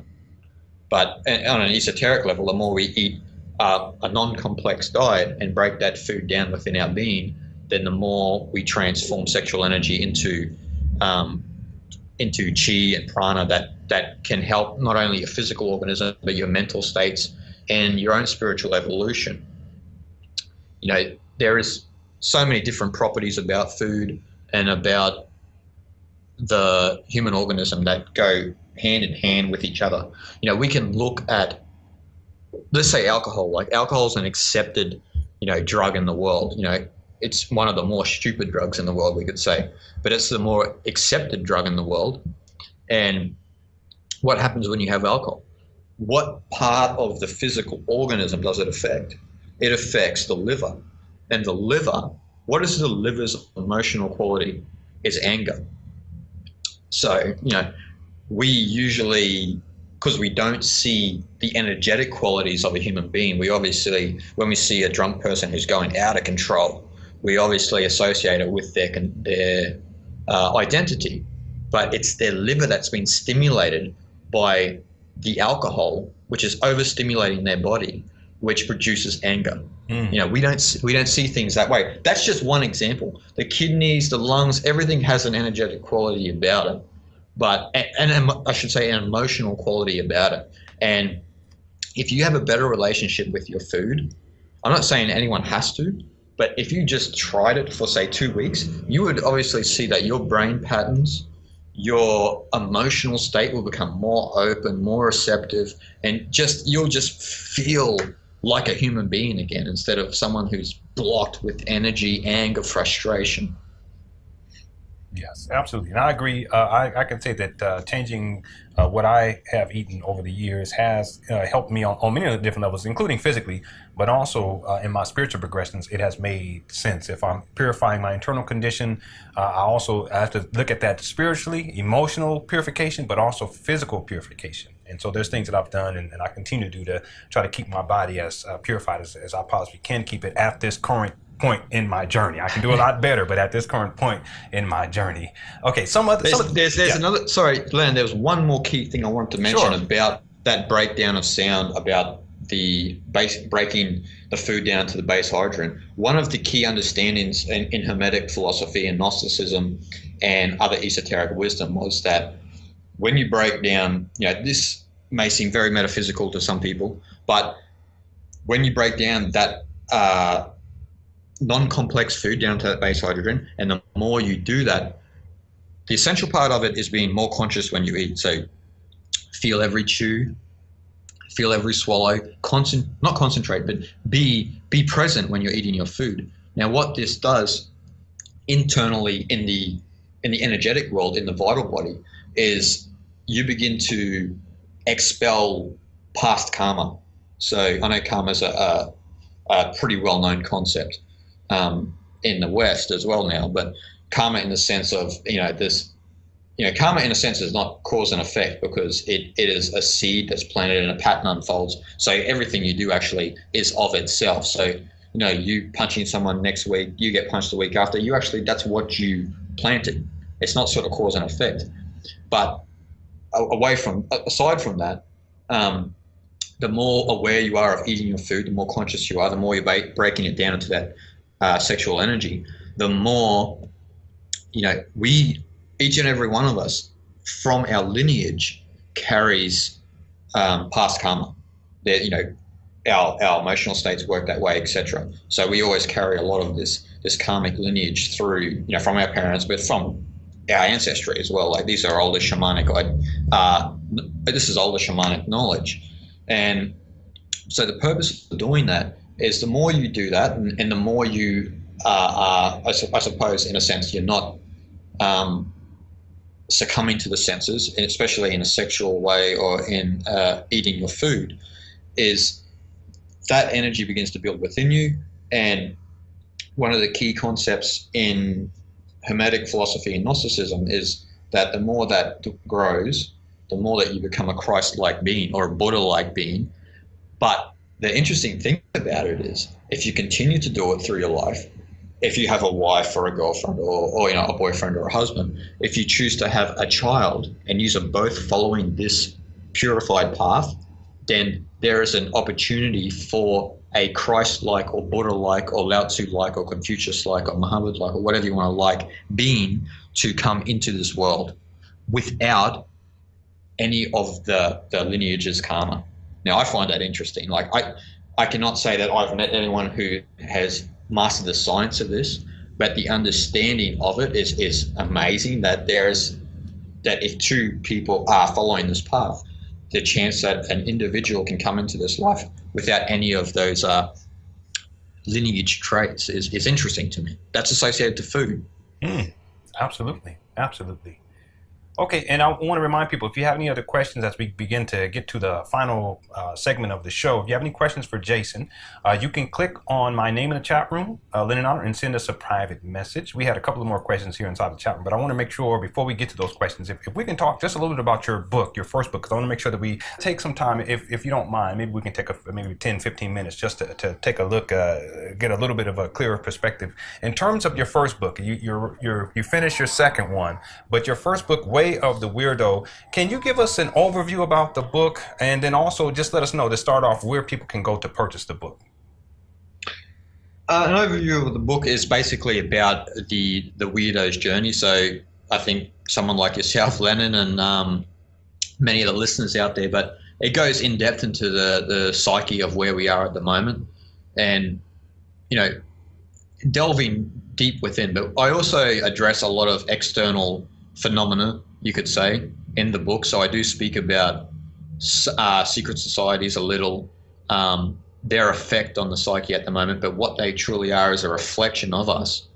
And I delve into the world of quantum physics, of consciousness, of the ego and the self, of what truth is, and actually a way forward for the individual. So, this may be biased, but I believe it's a must read. But for anyone out there, it's a great read, and it was published by Inner Circle Publishing, March 1, 2011. So it's been a while now, but it was endorsed by Graham Hancock, for those who are familiar with him. He said it was a must read, and yeah, so it's available anywhere actually. So you can get it through Amazon or through Barnes and Noble, and maybe your local bookshop. It depends on if they delve into the world of the unknown. So yeah, I'm sure anyone will enjoy it. Okay, so y'all can find it. Y'all can just Google it, right? They can Google it. I've seen it on Amazon. Google it up. Yeah, yeah, Google it up, and you'll find it anyway. Yeah, and you can go to oneworldwithin.com, my website, and you'll find it there. And it is laid out in a journey setting. So for me at the time when I was writing it in 2009 and 2010, I was sort of in the crux of my own transformation. So there's a lot of concepts, knowledge, wisdom, and that is in many different levels on that book. So it's one of those things you can go back to every so often and pick it up. And I've heard from a lot of people, they often use it as a reference book. So it's available anywhere. All right. And one last question about the book before we get to these final questions here that people have posed in the chat room. How long did it take you to write the book? Actually, I read the core of the book in about 2 months, and the additions and the editing, and that took probably an extra 6 months. But that was me sort of in an environment where I couldn't pay a lot of attention to the book.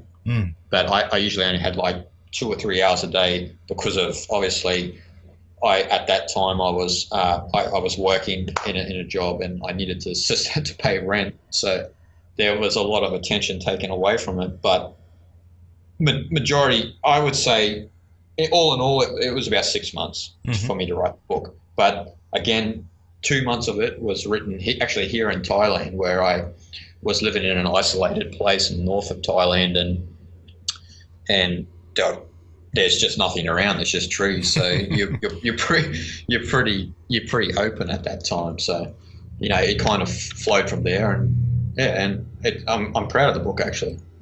Yes, and you're in Thailand now, correct? Yeah. I'm actually in Bangkok. One of the most craziest, stupidest, but I love the place.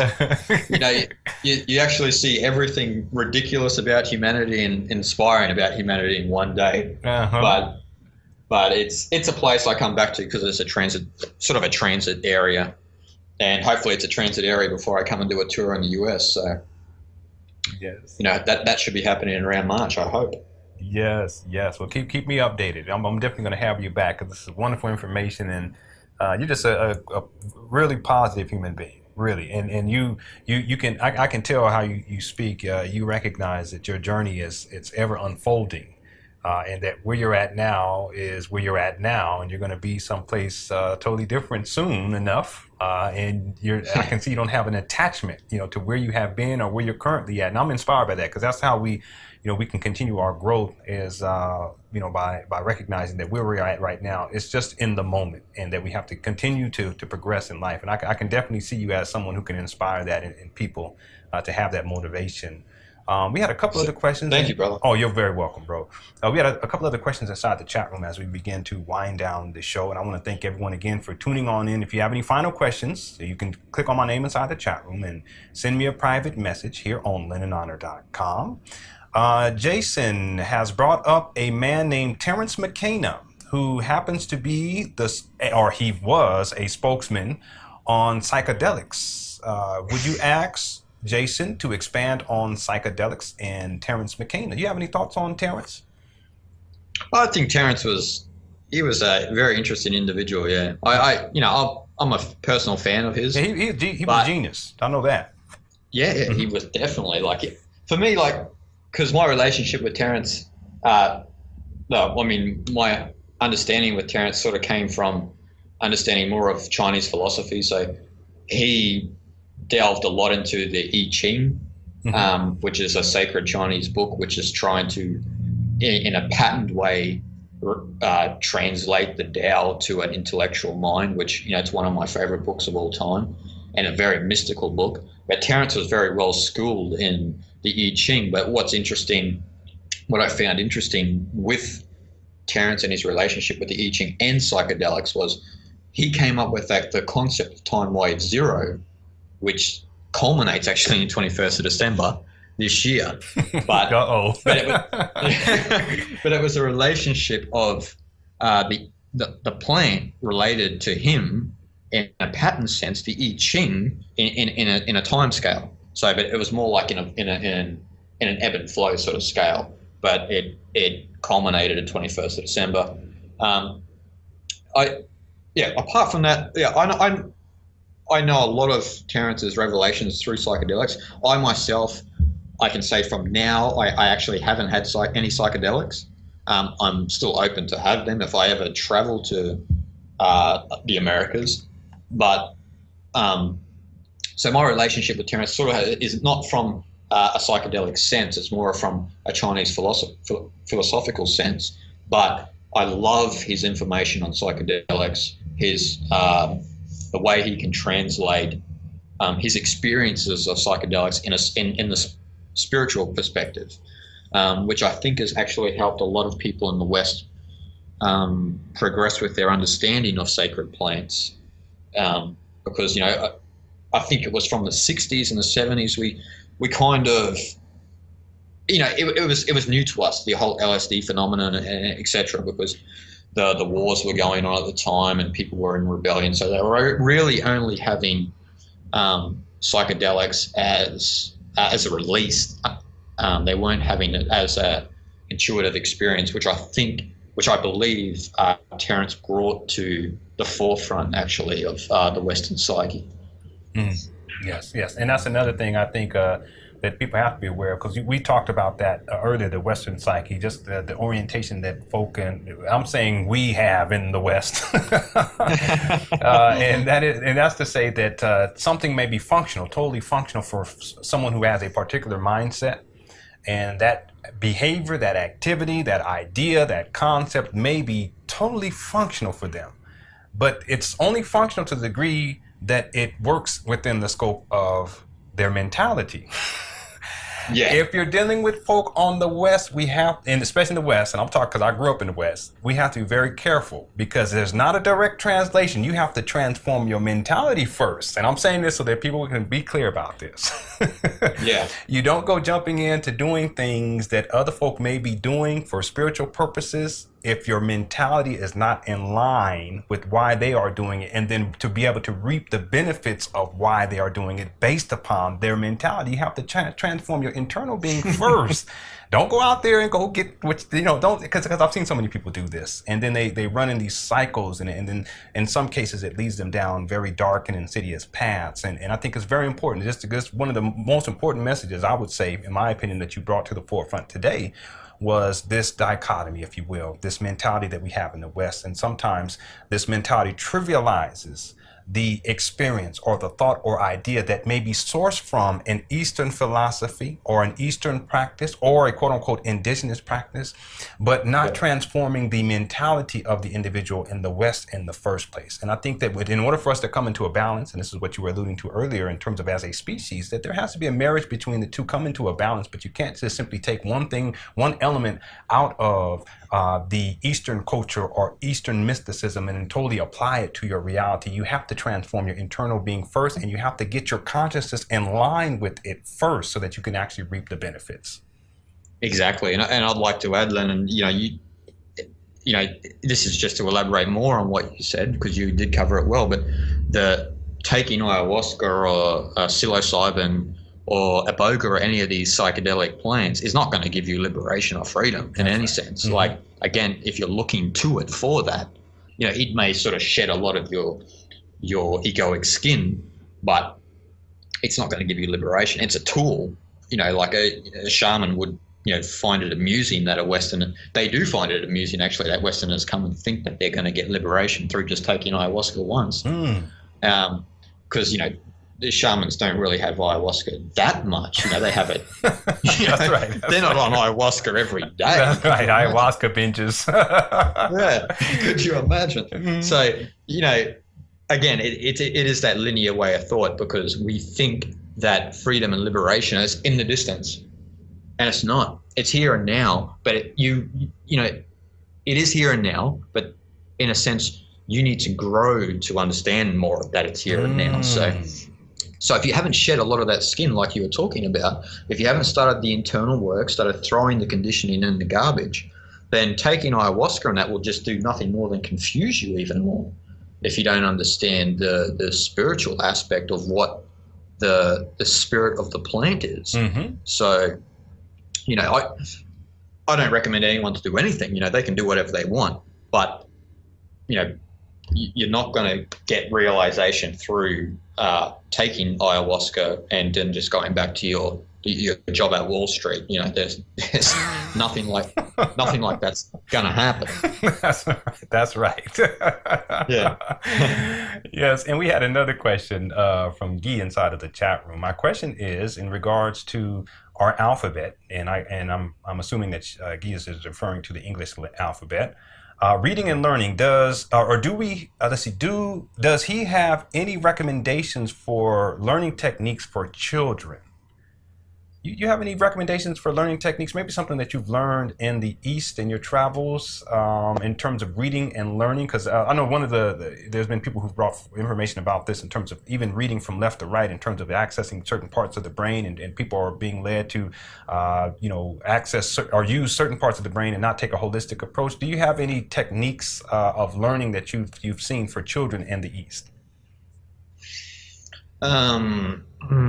It's a tough one. Yeah. Especially if we're learning the English language. Oh, I know, huh? Well, maybe that's a bad example then. Because it is set out in a linear fashion. Again, in English there's nothing wrong with it. It's here for a reason. I think English is here because we're starting to intellectually unwind or discover more what we are, and then we can start to apply or start to grow out of this old paradigm.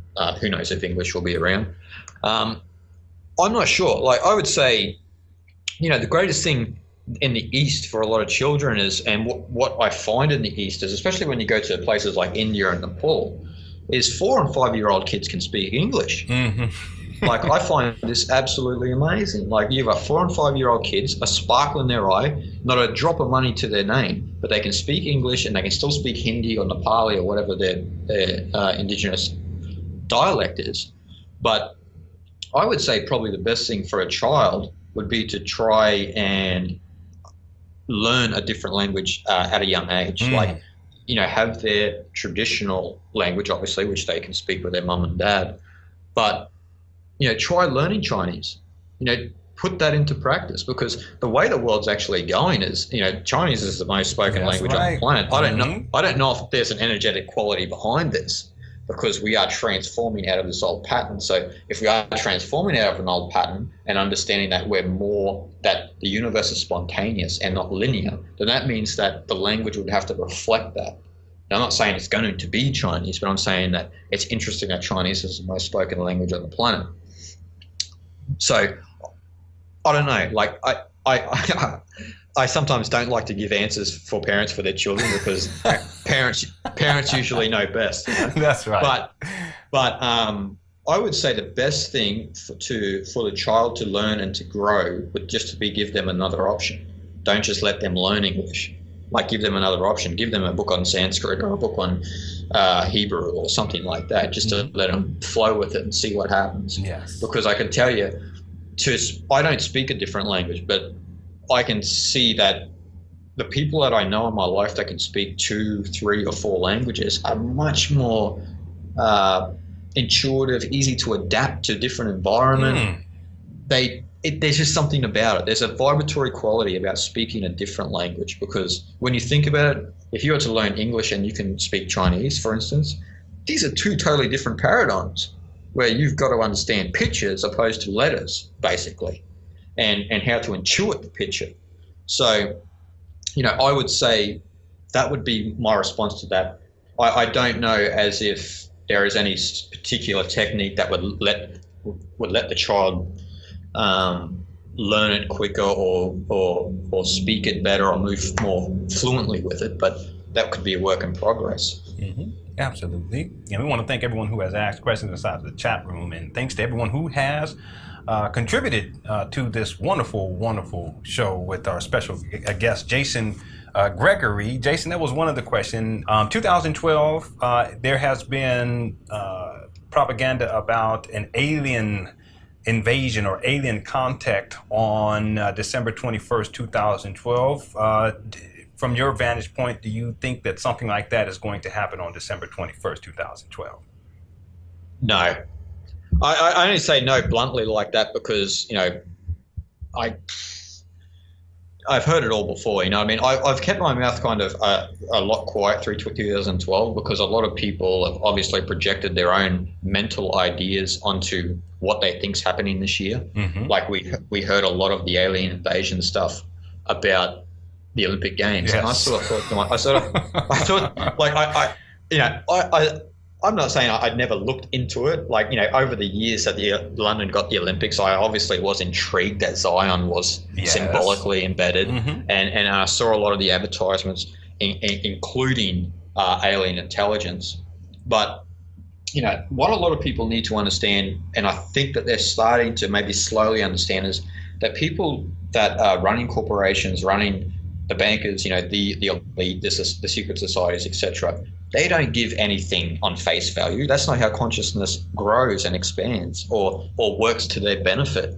It's got to be in a symbolic level. It's got to be on a subliminal or on a conscious level. Mm-hmm. So this is why this is what even Manly P. Hall once said, that the language of the universe is symbology. Mm-hmm. So, mm-hmm. The Chinese language is symbology. So that what they are doing is they are taking your attention away from what you should be focusing on. So there's, a lot of that advertisement for the Olympics was not because there was going to be any sort of physical phenomenon. It was because they were embedding something into your consciousness, against your will. Mm-hmm. And, and they do play with you. They just want to see who's out there, who's entertaining these ideas.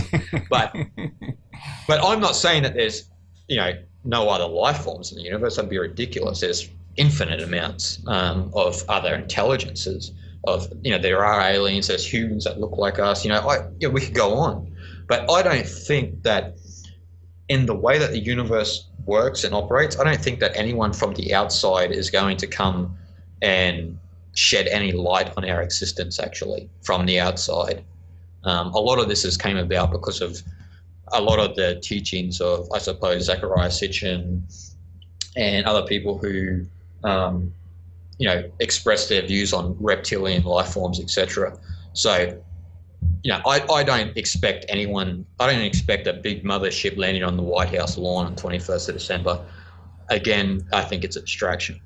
Yeah, and I totally agree. And it's interesting how you pointed that out, because I got a lot of resistance from people dealing with the Olympics and all the alien invasion propaganda. And I deal a lot with media manipulation, and they had that ramped up to an extreme degree. The two things was alien invasion and terrorist plot against the people, and there's going to be explosions in Al Qaeda for the Olympics. And there were people who were anticipating this, and they weren't anticipating it in terms of what are we going to do to stop it. They were anticipating it because they wanted something to happen, because it fulfills this desire. I don't know what it is, but this desire, whatever this desire, this dark desire in people for death and destruction, it is in and of itself a distraction from the core essence of our being. And that core essence, yes, go ahead. And that's what everyone missed on that. Like, everyone wasn't seeing that they were craving catastrophe at that time. So why are they doing that? Why are they doing that?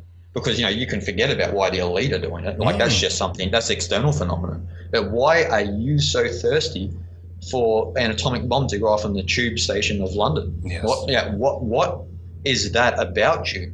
But see, people don't want to look there.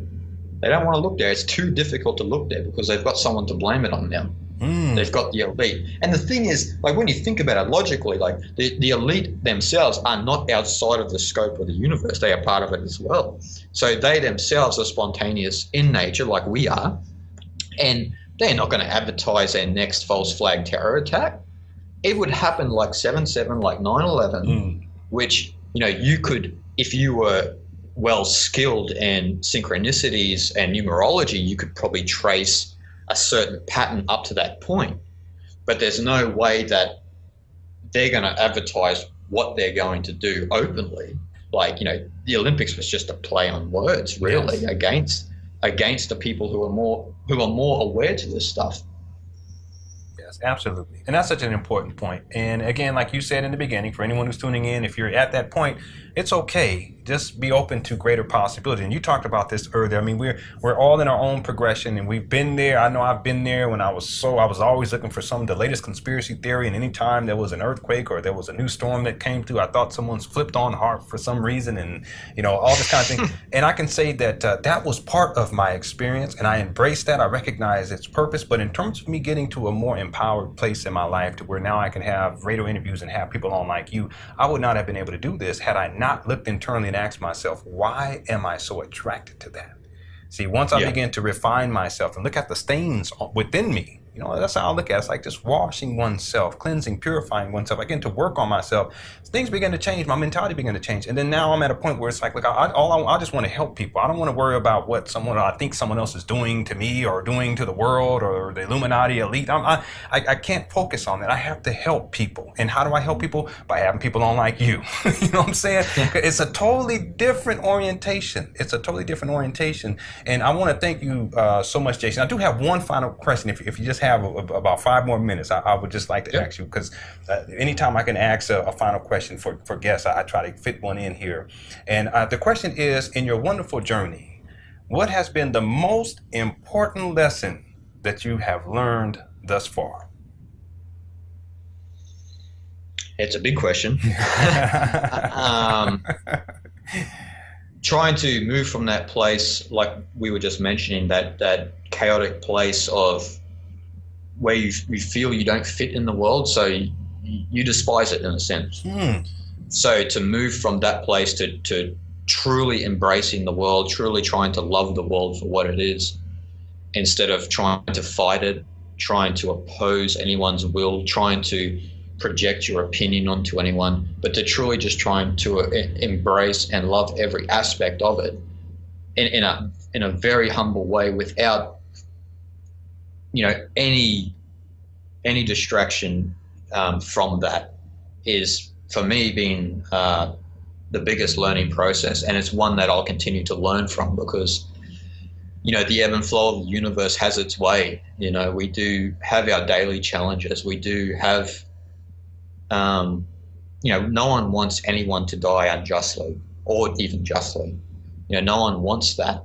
No one wants a world of chaos, and we don't want entropy.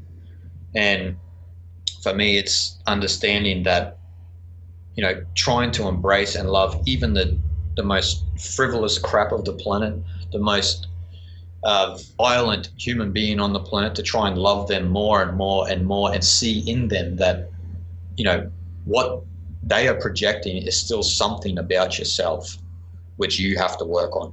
That's a tough thing for a lot of people to see, but to see in that state is to actually see that we are all interdependent, each and every one of us, where we coexist together. And understanding that brings a more expanded state of consciousness. It doesn't mean you have to sacrifice yourself. You don't have to be the next martyr for the civilization, but it just means that you can have a more expansive view of, you know, who we are, your purpose in the universe, if you have one, and, you know, your place in relation to not just your family and your kids, but to the guy down the street. You know, that's what's important for me. Absolutely. Jason, brother Jason, it has been an absolute blessing to have some time to speak with you. I'm so appreciative. What would be the best way for people to contact you? You can go to my website, and actually there's an email there that you can contact me privately, and there's the team One World Within Productions that work behind me. And you can go to oneworldwithin.com, or you can just email jasongregory@hotmail.com.au.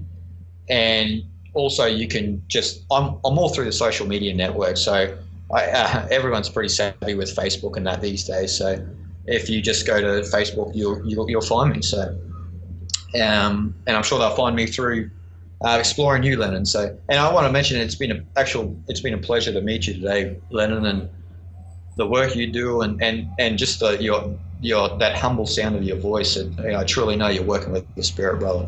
Oh, thank you so much. It has, and I go on and on. I know I've been talking with you on Facebook for some time now, but it wasn't until I actually got a chance to actually hear your voice and listen to you that I was like, oh wow, finally I should have had him on. I should have had him on the show about a year ago. I'm saying that because the timing is so.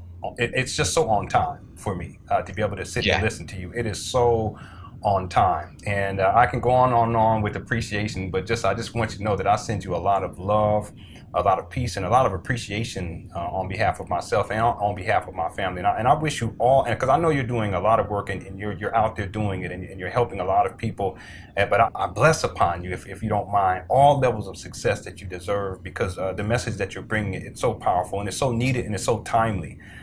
So brother Jason, thank you so much for taking some time to spend with us and share with us. And if you don't mind, I'd like to have you back in 2013. I'd love to, brother. And likewise with everything you said too, blessings to your family and yourself, and, share a lot of love with you as well, man. And hopefully 2013 we'll be face to face. That's right. That's right. Thanks so much, Jason. I'll be talking with you soon. Okay, cool, brother. Okay, take care. All right, ladies and gentlemen, what an awesome radio interview. And people in the chat room, they're sending a lot of love to Jason. Thank you all who are in the chat room. This interview, it's so timely. I really need to hear this. I really did. And I know that you all benefited from it. And if you're listening to this in the archive, I want to encourage you to make sure you support Jason. And you can do that many ways. One of the things that you can do is you can go over to his website, www.oneworldwithin.com. Okay, his book is listed there. Another thing you can do is purchase his book. If you found any of what he's spoken about here today to be beneficial or inspiring, well, you definitely want to get his book, right?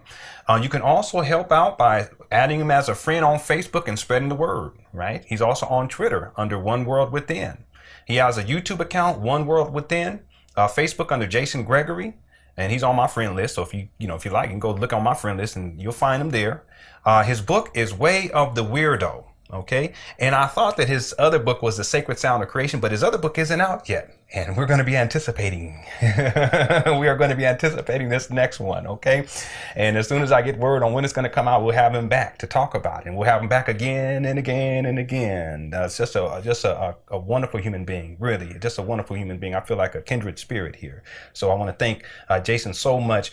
His documentary or his film is called The Sacred Sound of Creation. And you can find that on his YouTube account, One World Within. Okay, so there's many ways that you can help him to assist him in his progressions, and so he can continue to help other people. And primarily, make sure you purchase his book on his website. His book is Way of the Weirdo. His website is oneworldwithin.com.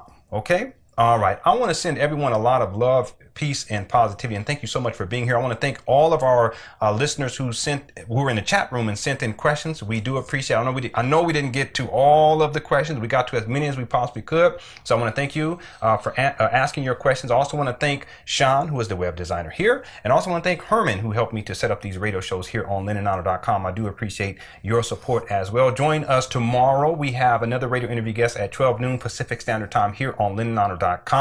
We also have a new show, Cosmic Vibration Radio, and I'll be playing music, positive music by 5 different artists tomorrow at 6 p.m. Pacific Standard Time here on LenonHonor.com. And again, this is my way of helping people to get the word out about their work, and I hope that I'm able to do that with Jason, because he is just a phenomenal human being. Well, my name is Lenon Honor, and I manifest positivity to all of you who hear these words into the infinite creation streams, into all of existence, positivity, love, and happiness. Thank you so much for listening to this radio show here on LenonHonor.com with our special guest. I'm going to say it, my brother, Jason Gregory. Until next time.